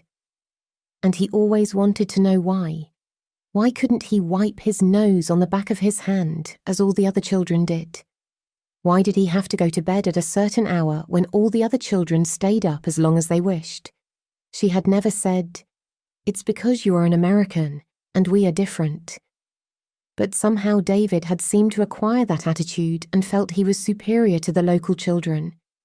She still remembered how helpless she had felt in trying to deal with the situation. Well, it seemed that sending him away to school would be necessary if he were not to grow up proud and overbearing. Then too, she remembered the day she had to spank him because he had become angry and shouted at one of his little playmates in filthy language. Where had he learned those words? He had picked up the language, good and bad alike, without even trying. She wouldn't even have known what the words meant, but she had overheard the Bible woman scolding him and had gone out to see what was wrong. The Bible woman hadn't wanted to tell her, but Mary wouldn't be satisfied until she did. No, if her boy was going to learn filth like that by being in land with her, there was no other option. He must go to school. "Dear Lord," she prayed, "you know what's best, and I suppose he's got to go, but oh, Father, it's like tearing my heart out to send him." The time came. John and Mary went back to the field. David went off to school, bravely choking down the sobs, but with a pathetic, lost look in his eyes that broke his parents' hearts. They tried to forget it and to rejoice in the thought of soon meeting again the dear group of Christians in their old station. But no. A sudden, urgent call came to a hard place in a completely different part of the field. After much discussion and prayer, it was settled. There was no chance to visit their old station, even for a short time. Soon they were far away, among strangers, living in 2 rented rooms, and trying to straighten out a very difficult church situation, the likes of which they had never before experienced. Stories end, but life goes on, and the human mind always seems to magnify present difficulties and glamorize the possible future. John and Mary thought they had it rather hard during their first term and that the second would be easier, but when the second term actually began, and they looked back on the first, they thought it had been nothing but child's play. Looking at that first term objectively, we can see that John and Mary really did have a relatively easy time. For one thing, they lived in only 2 places the entire time. For various reasons, missionaries often have to move repeatedly. Someone doing an absolutely indispensable job breaks down and must go home on furlough, and you are the only one who can take over. Or the work is expanding and the older workers are scattered farther afield as new ones come in. Perhaps there is a war and your station is in the fighting area, so you have to evacuate. Whatever the reason, suddenly you find yourself in the midst of breaking up your home, packing, moving, and then settling in a new place, with new people and problems to get acquainted with, and perhaps a new dialect to learn. Other things had been comparatively easy for John and Mary too, during that first term. They didn't have any fellow workers who were difficult. They weren't tasked with starting work in virgin territory or in a place where the people were unfriendly. They didn't get into any difficult church situations. The church people were eager to cooperate with them and quick to benefit from their teaching and example. Even in terms of health, they didn't have more than an average amount of illness. And the story of their accomplishments during that first term could truly be held up as a model for young missionaries to emulate. This is not to say that John and Mary had no difficulties. Difficulties are the norm on the mission field, and they had their share. But they faced their difficulties and succeeded. How? Chiefly by giving up some of their rights, and foremost among the rights they gave up was their chance for a normal home life. There was rarely an evening when John was at home and without a visitor, and if such an evening came, he spent it with his books. Later, he was away from home for days and weeks at a time, so the home had to function without the father much of the time. John had to give up his right to spend a normal amount of time with his wife and children. Even Mary couldn't spend as much time with the children as she would have liked, nor arrange things for them as she might have wished. And then, after the first few years, their home was not theirs alone. Most of the time, they had other people living with them. Throughout, they had to put the Lord's work first and their home second. Yet wasn't this attitude of self-sacrifice the very thing that made their home a real Christian home? If they had put their home first, not the work, if that home had become a self-centered thing, enjoyed for its own sake, would it have been what they wanted it to be? A home that is absorbed in itself is not truly Christian. John was willing to be away so much and to sacrifice so much because his love for his master was the all-consuming passion of his life. It was for that reason that his presence, and even the consciousness of his absence and the reason for it, blessed that home. John and Mary gladly welcomed others into their home, not because they didn't appreciate having their own home to themselves, but because their concern for the work was greater than their natural desires. They counted the cost and sent their child away to school because they knew it was best for the child and the work. Love for Christ was greater than love for home or for children, and greater even than love for each other. If they had clung to their right to a home and given it first place, they would have lost it, lost the Christ-centered home they wanted. But in giving it up, they found it, a home that truly showed forth the love of Christ, because that love was the driving force of their lives. Chapter 9. The Right to Live with the People of My Choice. The 6 months of language school were almost over, and exams had dominated the days. Though the results of their efforts were still unknown, 6 young women gathered in the dormitory to celebrate with a cocoa party. Some sprawled on the beds, one sat on the floor, and 2 others presided over the simmering cocoa on a tiny smoky kerosene stove. "You know, I couldn't sleep a wink last night," one declared. "I kept thinking about Mr. Gibb coming to assign us to stations, wondering what my senior worker will be like. I got so worried I stayed awake all night." "You know the Lord is working it all out. We've been praying about it for so long. You shouldn't worry about it," another gently reproved. "Well, I tried, but the more I tried, the wider awake I got. Mr. Gibb isn't even coming until tomorrow, and who knows how soon you'll have your interview with him. It will take him several days, they say, and your name begins with T." "It's easy for you to talk," retorted the first girl. "You have a sister out here, and you're assuming you'll be sent to her. Of course you're fine, but what about the rest of us who have to be separated and sent off to live with total strangers? How do I know if my senior worker will like me or not?" "You don't need to worry," said the quiet voice of a girl who hadn't spoken before. "You're lively and fun, and everyone likes you. I'm quiet and awkward and never know what to say. I'm sure my senior worker will be disappointed when she gets me." "Just listen to me a minute," another voice spoke up. "I'll tell you the one way out of this difficulty. Everybody wants a congenial fellow worker." "Well, there's only one way to be sure, and that is, pick your own. That's what I'm going to do." "Don't be ridiculous," clamoured 3 or 4 voices at once. "Pick your own, as if we'd be allowed to pick our own senior workers. What are you talking about?" "Just what I said. I'm picking my own senior worker.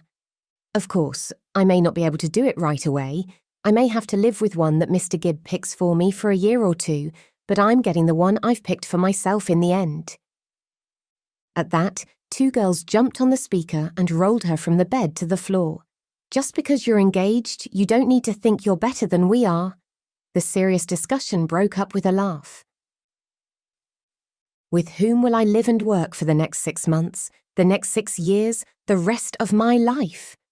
Who will be the one I see first thing in the morning, the last thing at night, and all the time in between? With whom will I sit down at the table 3 times a day? Who will be my fellow worker, my companion in recreation, the one who spends time with me at the throne of grace, pleading for souls and for the growth of God's church? Yes, it's quite a question. Mission boards usually seem to recognize only one legitimate reason for allowing a missionary to choose his or her fellow worker, and that reason is marriage.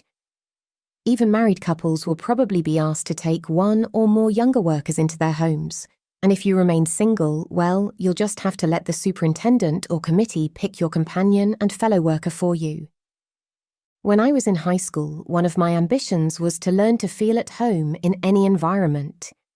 Whether in a wealthy home or a poverty-stricken one, in American culture or the culture of another group, I wanted to live in that environment as though I had grown up in it.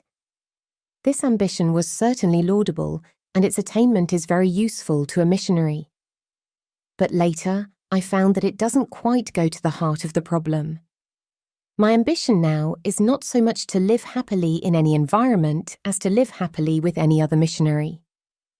This statement might horrify some readers. If I had said I make it my ambition to live happily with anyone, you would have no objection.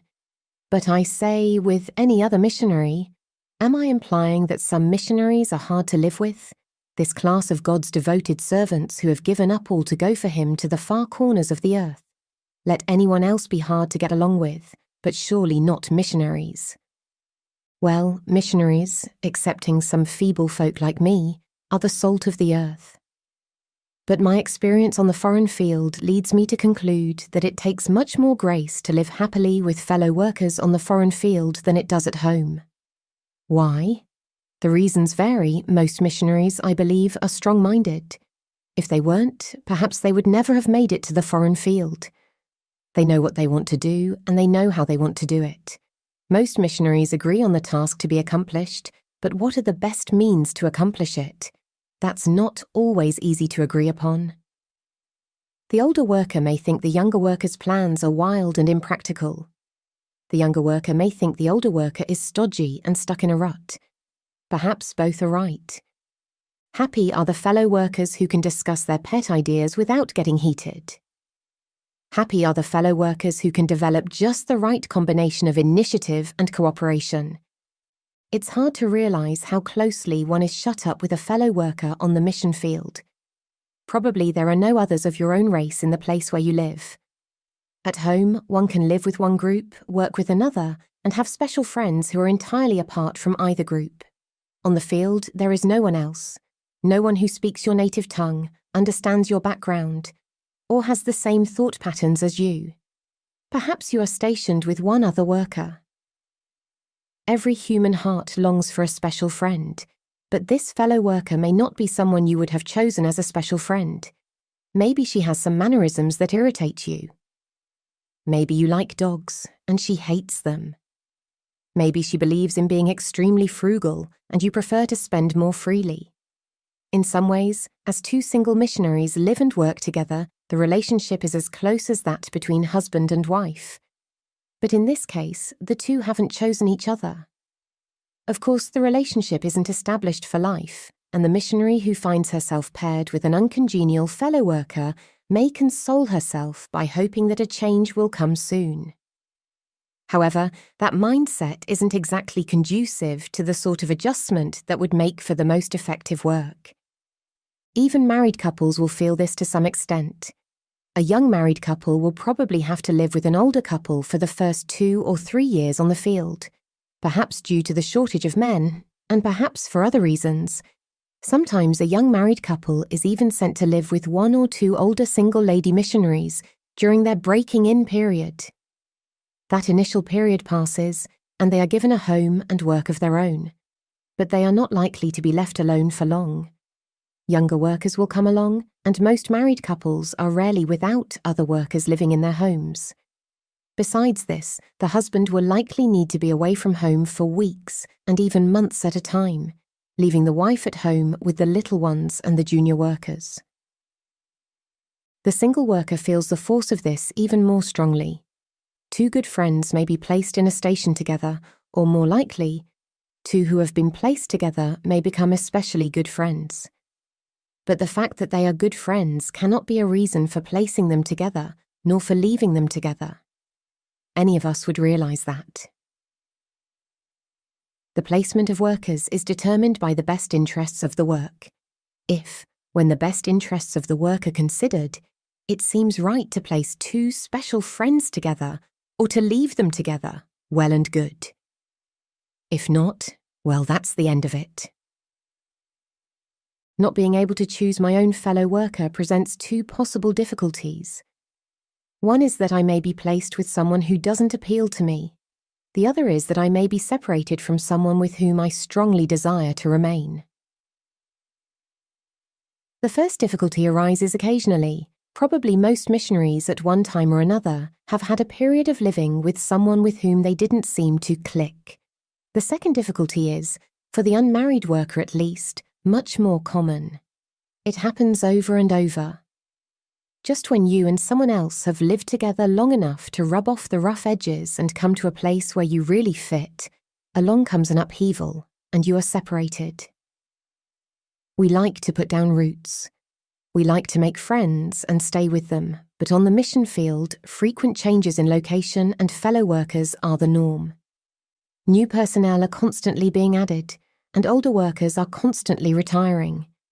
New stations are continually being opened. And the single worker, time and time again, finds herself being separated from a fellow worker with whom she would prefer to remain permanently.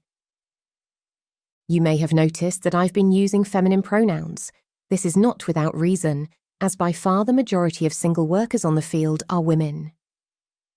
And as mentioned before, one of the hardest things the single woman worker must face is that she can never say to anyone, "I'm going to stay with you." What a negative outlook, someone might exclaim, and we must thank that person for reminding us that there is a positive side. There is one whom we may choose as our companion. How amazing that I should be allowed to choose him. And it is precisely because we have already chosen the one companion who will never leave us that we may not choose anyone else, not even a husband or wife, without reference to him. As soon as we choose him, he does all our choosing for us. According to old Oriental custom, marriages were arranged by parents with the help of a middleman. Sometimes when things went wrong after marriage, one or both of the couple would blame the middleman. When marriages are made according to the Western pattern, there is no one to blame but oneself. Before I left America, I used to think that marriages arranged by parents, through middlemen, must necessarily be unhappy. But after I had been on the field for a while, I decided that in China, the proportion of happy marriages among those outside of Christ was greater than among those of the same group in America, even though almost all the marriages in China were arranged according to the old traditional style. People who choose partners for themselves don't always choose wisely. Older people, with more experience, may make a wiser choice than the young people themselves would have made. It may be better to have a trustworthy middleman than to try to do the choosing oneself. If this is true of an earthly middleman, how much more true it is of the one who chooses for us. The earthly middleman may do well in many cases, but he certainly makes some mistakes. The one who chooses for us makes no mistakes. So whether it's a matter of accepting a fellow worker you'd rather not have, or letting go of one you'd like to keep, remember, the one who does the choosing for us makes no mistakes.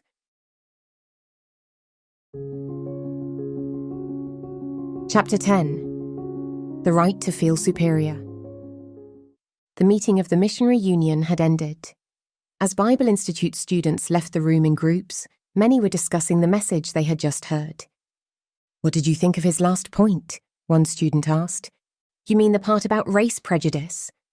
About not thinking that because our skin is white, we're better than anyone else? Honestly, it seemed unnecessary to me. I suppose race prejudice and race pride still exist, but not in a group like this. We're practically all missionary candidates." "That's what I thought too," another replied. You'd think he was talking to the wrong audience. But he knew he was addressing missionary candidates, which makes it even stranger. The rest of his talk was solid, but that one point, I just didn't get it. "Oh, he's just 50 years out of date," someone else chimed in. "That was how it was when he went to the field. The imperialistic white man and the downtrodden native.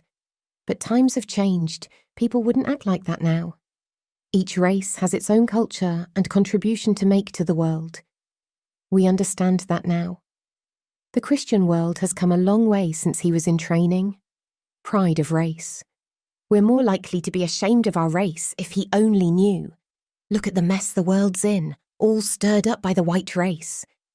Some of those old missionaries were imperialistic, all right," added a slight blonde youth. "You should hear some of the tales my father tells, ordering the native people around as if they were slaves." Those cases were rare, of course, but, I don't think that's what he was getting at. Times may change, but not the human heart. Pride is just as easy a sin to fall into as it ever was. Thinking we're better than someone else, it may not be because of race, but because the other person is poor or uneducated. We can't just dismiss it and say, I'm in no danger of that. Well, perhaps there's something, just because you grew up on a mission field? I think... Several began to talk at once. Suddenly, a gong rang, and the group scattered in all directions. Oh, Anne, I've been looking for you. A bunch of us are going to Tong's for a Chinese meal. Do you want to come along? Chinese meal? Dear me, I've never had one. Do you have to eat with chopsticks? Don't they serve you rats and mice and all sorts of horrible things? Of course not, you silly. They have the most delicious dishes, and you don't have to eat with chopsticks unless you want to. In fact, they always give us knives and forks unless we specifically ask for chopsticks. But I love trying new things. This will be my 3rd time having Chinese food. We always ask for chopsticks. It's fun trying to use them. Though I admit, we usually give up halfway through. The food is so good and we're so hungry. So will you come? Well, to tell the truth, I'm afraid it will be some awful stuff I can't eat. I'm surprised at you, Anne. You're a missionary candidate, aren't you? You'll have to get used to strange. No, but it seems so uncivilized to eat with sticks or fingers, and all out of one dish, isn't it? Now don't be fussy. Didn't you hear that missionary talk last night? You've got to appreciate other people's ways on the mission field. You can't go around thinking your ways are best. I know. Anne suddenly became serious. But there's only one thing that bothers me. What if your own ways really are best? Chopsticks or knives and forks, which are best? Not which are the most interesting or cause the most laughter, but which are truly the most useful for their purpose. That of conveying food to one's mouth conveniently and gracefully. Don't dismiss Anne too quickly. If I were to ask you this question, what would your answer be? Well, really? You might say. After all, yes, that's just it. You, Anne, and millions more can't help realizing, or is it feeling, that your way is best. But what about the millions in China and Japan? How would they answer the question? I think I'm safe in saying that a larger proportion of them have tried using the other person's utensils than we have. When a group of ex-China missionaries get together at home and go to a Chinese restaurant for a meal, the first thing they do after ordering is request that the food be served in bowls and that they be given chopsticks instead of knives and forks. Why? Ask any of them. The reply you'll likely get is, oh, it doesn't taste the same when eaten with knives and forks. And the strange part is, it's true. But, you say, chopsticks are so difficult to use. Not at all, you just need a little practice. Even knives and forks are difficult for beginners to manage. You would know that if you had watched as many beginners, adults, try to use them as I have. No, but you can't cut anything with them. Of course you can't. The kitchen is the place for cutting up food, serving a slab of meat on a plate and expecting the eater to saw off pieces with a dull knife. Now that's utterly barbarous. Chinese food is properly prepared, bite-size, in the kitchen. Oh, but what about soup or gravy? You can't eat them with chopsticks. Quite true. Neither can you eat them with a knife and fork. Chinese eat soup with a spoon or drink it from a bowl. Well, chopsticks are awkward in any case. Awkward? What are you talking about? They're like pincers. You nip a bite and pick it up daintily, instead of spearing or shoveling it as you do with a fork. It's amazing how hard it is for an American, I won't speak for other nationalities, to accept that the ways of people in other lands are often better for them than our ways would be. If you're going to the foreign field to teach the American way of life, you'd better stay home. In saying this, I don't mean that Americans don't have skills that might benefit people on some mission fields, but any missionary who believes that his ways are better just because they are civilized ways, American ways, or simply his own ways, is headed for trouble. When I first went to China, I thought I had no sense of racial superiority. Then an incident occurred that showed me I wasn't as humble as I thought. It was during the Chinese New Year. This was a time when Chinese families prepared all sorts of special foods, and Christian women would often send us a bowl of this or a plate of that. There was a neighbourly feeling about it all that warmed my heart. Then one year, a fairly wealthy Christian woman who had just moved to our city sent her servant with a different kind of gift. This time, it wasn't food, but money. The amount was equivalent to an American dollar or two. It was the first monetary gift a Chinese person had ever given me. I'd always been pleased with the food gifts, but somehow, when I saw that this was money, I reacted strongly against it. Something in me rebelled. "I don't need your money," was my instinctive reaction. Fortunately, I had enough politeness left to realize that I couldn't refuse the gift without offending the giver, so I took it, mumbling my thanks, which I didn't feel, and watched the servant leave. Then I sat down to think it over. Why did it make me so uncomfortable to accept that gift? When I finally got to the bottom of it, I realized that the real reason was that I unconsciously felt it put me in an inferior position. Accepting food was different. That was just neighbourliness. But a small gift of money? That's normally given by a superior to an inferior, a father to his child, a mistress to her servant, someone who has enough for his needs to someone who doesn't. In this case, the giver didn't see it that way. Money gifts were common in her circle, and to her, the amount wasn't too small. But my unconscious reaction was that I was being put in an inferior position, and that's what I rebelled against. How could I? Who was this woman's superior? This was my unconscious feeling. Take this money and accept being her inferior. The position of a missionary is similar to that of a teacher.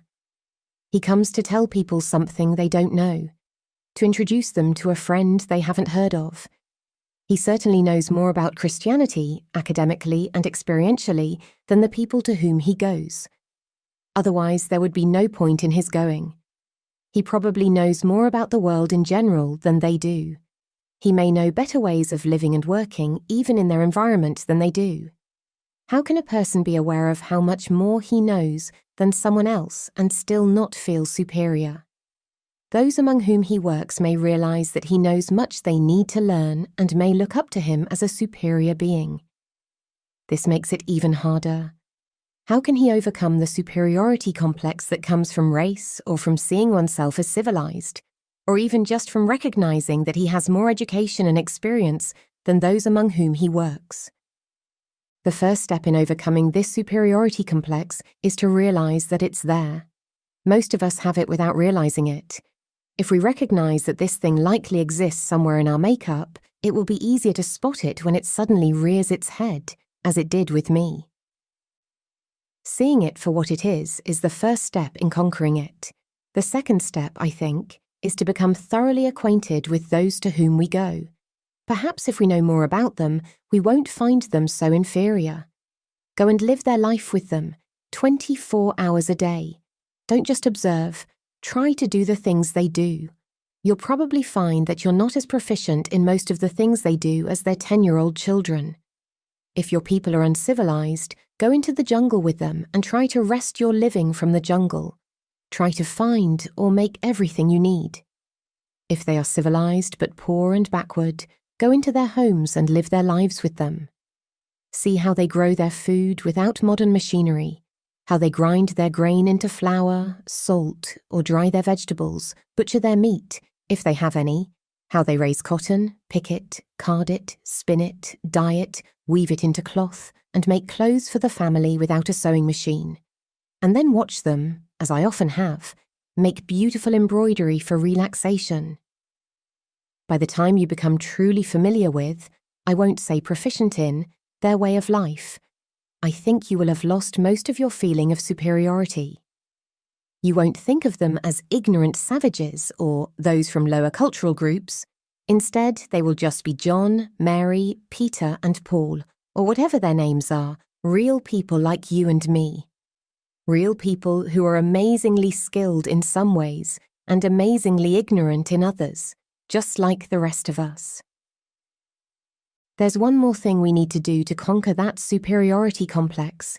We need to realize what a difference Christ makes. Those to whom we minister may live in filth and disease. Their minds may be dull, and their hearts dark and full of fears. Were our ancestors any different when Christ found them? But watch them come to the one who is the light of the world and see the transformation that takes place. Then realize more deeply than ever all that you owe to Christ and the greatness of his power in making someone who comes to him literally a new creation. What these people need isn't training that will educate them out of their environment. They don't need to learn to use knives and forks instead of chopsticks or fingers. What they need is a life that will transform them and enable them to live a life of victory over sin and the devil within their environment. This imparted life may gradually transform that environment too. Probably it will, but that's secondary. One thing is essential, and one alone: the impartation of the life of Christ. It doesn't matter how low, ignorant, or degraded a person is. Christ can transform them into someone far superior to me, and maybe that's just what he's going to do. Who am I, a poor redeemed sinner, to look down on anyone else? Who am I to challenge Christ's power and refuse to believe that anyone can be made new? Dear Lord, forgive me for feeling superior to anyone. Open my eyes to see how deep was the pit from which I was dug. Grant that I may make myself one with the people to whom you are sending me, and that by faith I may see them transformed by your power even before that transformation takes place. Chapter 11. The Right to Run Things. A new mission station opened. Another victory for the gospel. Have you ever wondered how such a feat is accomplished? Suppose you're a missionary who has successfully completed the language learning stage. Now, you're assigned to an area where the gospel has never been preached, an area filled with people, most of whom have never heard the name of Jesus. You might have a fellow worker, good health, a reasonable grasp of the language and customs, and a heart on fire for God. You also have some financial resources. What do you do? How do you begin? Let's see how Mr. Beaver approached his task. When he was assigned to this untouched field, both his heart and his wife's were deeply stirred. 10,000 souls, and probably not one a Christian. 10,000 souls, most of whom had never even heard the name of Jesus. What an opportunity! What a challenge! This challenge demands action, Mr. Beaver thought. It calls for immediate, well-planned action that will reach as many souls as possible in the shortest time. But what can two people do alone? We need help. We need a church building, native evangelists, and a street chapel. We must establish a Christian school to reach young people. Our church and school should be in the central city, but we can't forget the smaller towns and villages. Once things are running in the city, we must start outstations in strategic market towns. We should organise tent campaigns with modern equipment, public address systems, recordings, films, and more. We also need a social welfare programme to connect with the poorer classes. Administering relief funds carefully will make the love of Christ tangible and attract people to our church. With these thoughts, Mr. and Mrs. Beaver, being the action-oriented type, quickly put their plans into effect. They purchased a fine piece of property and erected buildings: a residence, a preaching hall on the main street, school buildings, and a beautiful church. Crowds flocked to hear the singing, see Christian films, and listen to the gospel preached. It wasn't long before people began expressing interest in the faith. The missionary servants were among the first converts, and soon their friends and relatives followed. They needed more help: a gardener, a gatekeeper, so they naturally chose from among the new converts. Soon, the busy compound felt like one happy family. They gathered each morning for prayer, singing praises to the Saviour they had just come to know. Callers came from morning until night. Mr. Beaver was never too busy to listen, offer advice, and share the gospel. He also provided some financial help, but cautiously. I don't want to make paupers of these people. They need jobs and encouragement to work. I have relief funds available, and there's plenty of work needed to improve this property. So-and-so is a builder. I'll put him in charge and hire these poor people. It's better than giving them money outright. and it will give them a chance to hear the gospel repeatedly until they truly understand it. I'm sure many will accept the Lord through this plan. Things progressed. Large numbers expressed interest in the faith, and within 6 months, the first baptismal service was held. Mr. and Mrs. Beaver were overjoyed. 2 more services were held before the year ended, and by then, Mr. Beaver felt it was time to appoint deacons and formally organise the church. He selected promising young people, including one who had served in their home, and sent them to a Bible institute, eagerly anticipating their return to assist in the work. He looked forward to letting go of the original evangelists, who were becoming a bit too independent, and working solely with his own spiritual children. They would all happily work under his direction, and the Lord would surely bless such unity.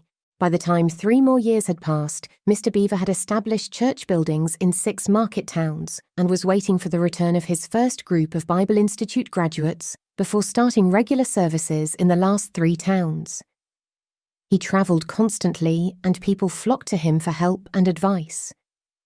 True, a few turned against him, but that was to be expected in the Lord's work. The majority looked to him as a father figure.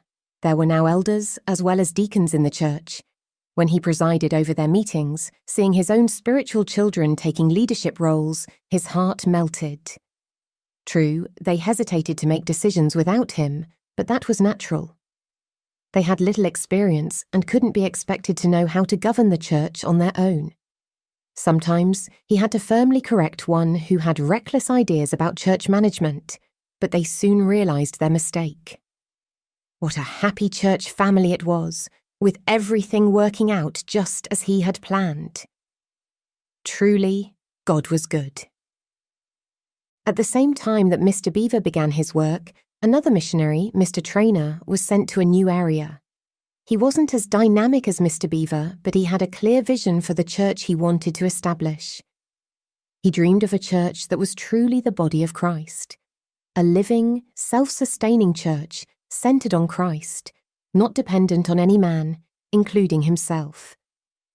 He wanted a church where every member was in vital contact with the head and each other, empowered by the Holy Spirit to live and witness for the Lord. Like Mr. Beaver, Mr. Trainer moved to the central city of his area and found a place on a main street. But his compound was a tiny rented house with a small courtyard. He didn't build anything and owned little furniture besides his books. He had no street chapel, no paid workers, and no large crowds. Day by day, he set up a table in his gateway with gospel literature and sat there reading. Passers-by stopped to look, received tracts, and listened to simple gospel explanations. Some bought gospels and booklets. A few began visiting every evening, learning gospel songs and reading the word with him. He also visited shops, handing out tracts and inviting people to call on him. Mr. Trainer's compound was tiny compared to Mr. Beaver's. He didn't start with church services. There were no Christians to attend. He didn't attract large crowds, spend large sums, or employ many people. But he drew a few whose hearts the Lord opened, and he taught them more about the Saviour day by day. It was a full year before his first baptismal service. The number baptised was small compared to Mr. Beaver's, but the joy in Mr. Trainer's heart was just as real. Even before his converts were baptised, Mr. Trainer began teaching them about the church. He taught them that they were indwelt by the Holy Spirit, led them to the throne of grace, and encouraged them to witness to their families and friends. He didn't make too many concrete suggestions, but prayed and waited for the Holy Spirit to guide them. Soon he was invited to their homes to talk to others about the Lord, and he made these occasions opportunities for the believers to share their testimonies. Eventually, the evening meetings began rotating among the different homes, and soon different believers took turns leading, sharing insights from the Word, and witnessing opportunities. Before long, other souls were coming to Christ, not through Mr. Trainer's direct efforts, but through the witness of these young Christians. That, Mr. Trainer felt, was the greatest triumph of all. Mr. Trainer refrained from initiating street meetings, hoping they would become a church effort, not just his personal initiative. He prayed about it constantly, and his joy was great when one day a believer asked, "Couldn't we have a meeting somewhere to preach the gospel to more people?" When no suitable building was found, he suggested open-air meetings, explaining how they were conducted but making no recommendations. After some time, the whole group came to him, eager to hold an open-air meeting with his help. They prepared carefully, gathered musical instruments, and held their first street meeting. Although no immediate conversions occurred, the Christians were so encouraged that open-air meetings became a regular event. The young Christians realized their need for more Bible study as they tried to witness and preach, so they started a regular Bible study class 2 nights a week, focusing first on preparing messages for street meetings and later on studying entire books of the Bible or specific topics. They filled notebooks and learned to rely on the Holy Spirit to interpret the Word to their hearts. When the first converts came to the Lord, Mr. Trainer suggested meeting on the Lord's Day and often led the service himself. But when the group grew, he encouraged them to choose deacons, much like the early church in Acts 6. The group prayed earnestly for guidance, and when the deacons were chosen, they felt confident that the choices were Spirit-led. Mr. Trainer then turned over all the services to the deacons, suggesting they take turns leading and speaking, and so they did. They had been meeting in various homes, but the inconvenience of unsuitable rooms and a lack of benches became evident. The deacons decided something must be done. They had heard of churches funded by mission boards, but when they approached Mr. Trainer, he explained that while mission boards do provide funds, this was not the New Testament way, nor the best way to build a strong local church. "It would be better," he said, "to meet in a shanty built by yourselves than in a beautiful building that cost you nothing." After much discussion, the Christians prayed earnestly and set up a special offering box for the church building fund. Donations came in, but they were far short of what was needed. Then one Sunday, an electrifying announcement was made. A wealthy businessman offered them a suitable piece of property for their building as a gift. The Christians increased their giving efforts, and even a nearby church sent a contribution. The church membership was growing, and everyone became excited about giving. 2 of the deacons proposed, "Why can't we do most of the work ourselves? That will make it much less expensive." With careful planning and long hours of labour, the little chapel was finally completed, and great was the rejoicing at the first service held there. Years passed. The work of Mr. Beaver and Mr. Trainer continued as it had begun. Then suddenly war threatened the country, and the missionaries were labelled enemy nationals. A general evacuation took place. Both Mr. Beaver and Mr. Trainer were due for furloughs, and remaining on the field would only harm the Christians. They gathered a few belongings and left the country just in time. If they had stayed a few more days, they would have been interned in concentration camps. In their home countries, they shared thrilling accounts of how God had worked in saving souls, building his church, and delivering them from danger. They ended their messages with these words: "Pray for the Christians there. Because of the war, we have had no news from them. Pray that they may remain true and that the churches may grow and expand, bringing many more souls to Christ." The war ended and friendly relations between countries were restored. Both missionaries had enjoyed profitable furloughs, with time for rest, spiritual refreshment, and sharing the needs and triumphs of the mission field, but neither returned to their original fields of work. Other missionaries were sent in their place, others who knew little about the station's history or the work done there. What did these men find in these 2 fields? You can probably guess. Mr. Beaver's station had always been supplied with ample funds from abroad. By becoming a Christian, a person could receive relief money, a job, or free schooling for their children. Many had learned the language of Zion and joined the church without experiencing a true change of heart. When war broke out and the missionary left, the jobs ended and the school closed. The evangelist drifted away to other places or secular jobs. The deacons and elders, accustomed to taking orders from Mr. Beaver, had no real experience managing things themselves. Some leaders had joined the church not out of genuine repentance, but for the material benefits. As soon as Mr. Beaver left, they quarrelled over who would take his place. No one was capable of leading services, as Mr. Beaver and his paid workers had always done that. With no one to preach, attendance dwindled, and church services ceased. A few faithful Christians continued to meet in a home, but without trained leaders, they could only sing, read the Bible, and pray. But what had happened at Mr. Trainor's station? The Christians had gone through the war's sorrows with the Lord by their side. They continued the church's work as they had always done. Money was scarce, and many young men went to war, but the people's hearts were open like never before, and baptisms occurred regularly. They missed Mr. Trainor, but were driven more than ever to rely on the Lord, finding him sufficient for every need. It's easy to say that one man was right and the other was wrong. But how many of us would have followed Mr. Beaver's footsteps if we hadn't been warned? And how many missionaries today, even though warned, are still in danger of making themselves the centre around which the mission station revolves? It's all very well to say that the Christians should take responsibility from the beginning, we think, but here it's impossible. These people are too poor, they're too ignorant. If I let them take the lead, they'll do everything wrong. And so we continue telling everyone what they ought to do and ensuring they do it.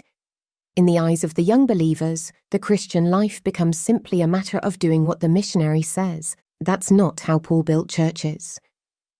Despite being a great and dynamic figure, Paul so taught and led his groups of young Christians that after a few months or a year or two, they were able to carry on by themselves and even grow. He didn't build church buildings for them, establish schools, or give them grants. He brought them to a place where they could function as living churches, in direct union with the head, and not centered upon himself. His efforts were directed at building up churches that could stand alone because they stood in the strength of the one who upheld Paul. Why is it so easy for missionaries to think they know better how to do the Lord's work than any mission field convert, especially if that one was led to the Lord by them? Doing the Lord's work isn't primarily a matter of knowledge, training, or even experience. It may be true that I've had years of Bible training and the little old woman with whom I'm visiting has never been to school a day in her life, that I've travelled the world and she's never been 30 miles from where she was born, that I've known the gospel and studied the Bible all my life, and she's only known it for a few short years. Suppose we call on someone who is ill or in trouble. I take out a poster and carefully explain the gospel. The woman listens with her mouth open, but after 20 minutes of my clear and simple preaching, just as I'm reaching my climax, she lays her hand on my sleeve and asks earnestly, "Did you make this dress yourself?"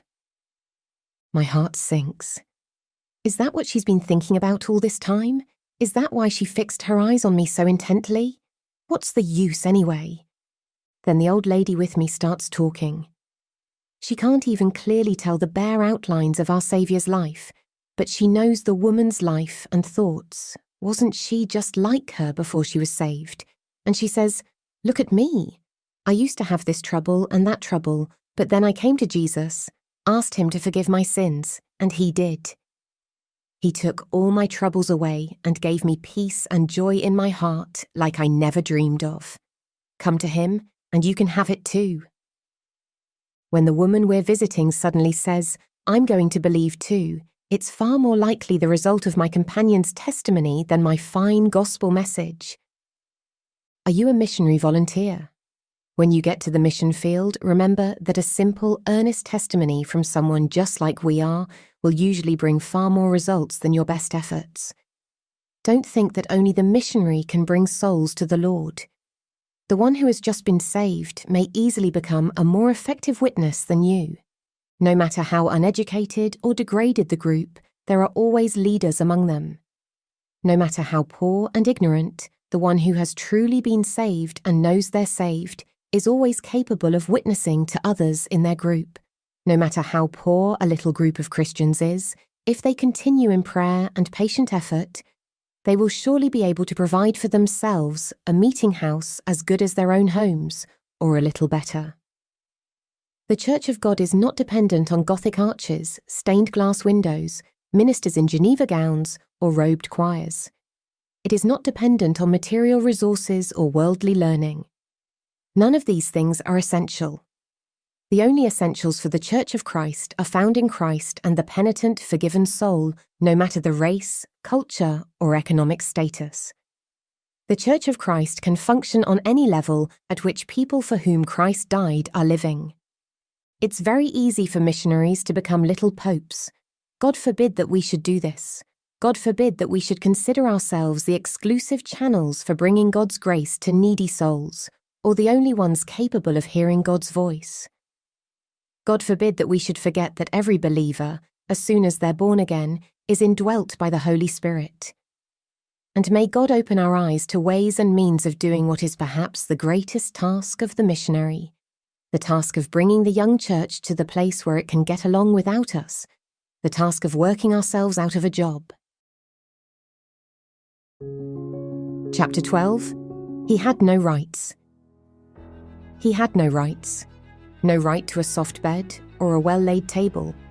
No right to a home of his own, a place where he could seek his own pleasure. No right to choose pleasant, congenial companions, those who could understand and sympathize with him.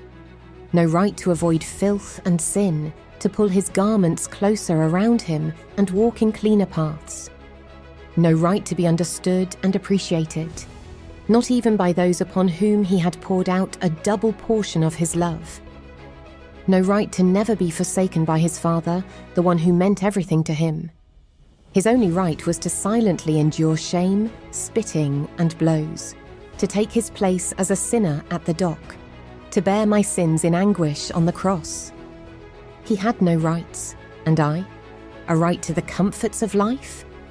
No, but a right to the love of God for my pillow. A right to physical safety? No, but a right to the security of being in his will. A right to love and sympathy from those around me? No, but a right to the friendship of the one who understands me better than I do myself. A right to be a leader among men? No, but the right to be led by the one to whom I have given my all. Led as a little child is led by its father. A right to a home and dear ones? No, not necessarily, but a right to dwell in the heart of God. A right to myself? No, but oh, I have a right to Christ. All that he takes, I will give. All that he gives, I will take. He, my only right. He, the one right before which all other rights fade into nothingness. I have full right to him. Oh, may he have full right to me. You finished listening to Have We No Rights? A frank discussion of the rights of missionaries by Mabel Williamson. This audiobook was produced by scrollreader.com. Visit our website to listen to countless missionary biographies for free. Pray to the Lord of the harvest that more labourers will be sent into his harvest. This was the 2024 revised edition of the book. If you desire a paperback copy, we have a link to such on our website on our menu under Printed Books.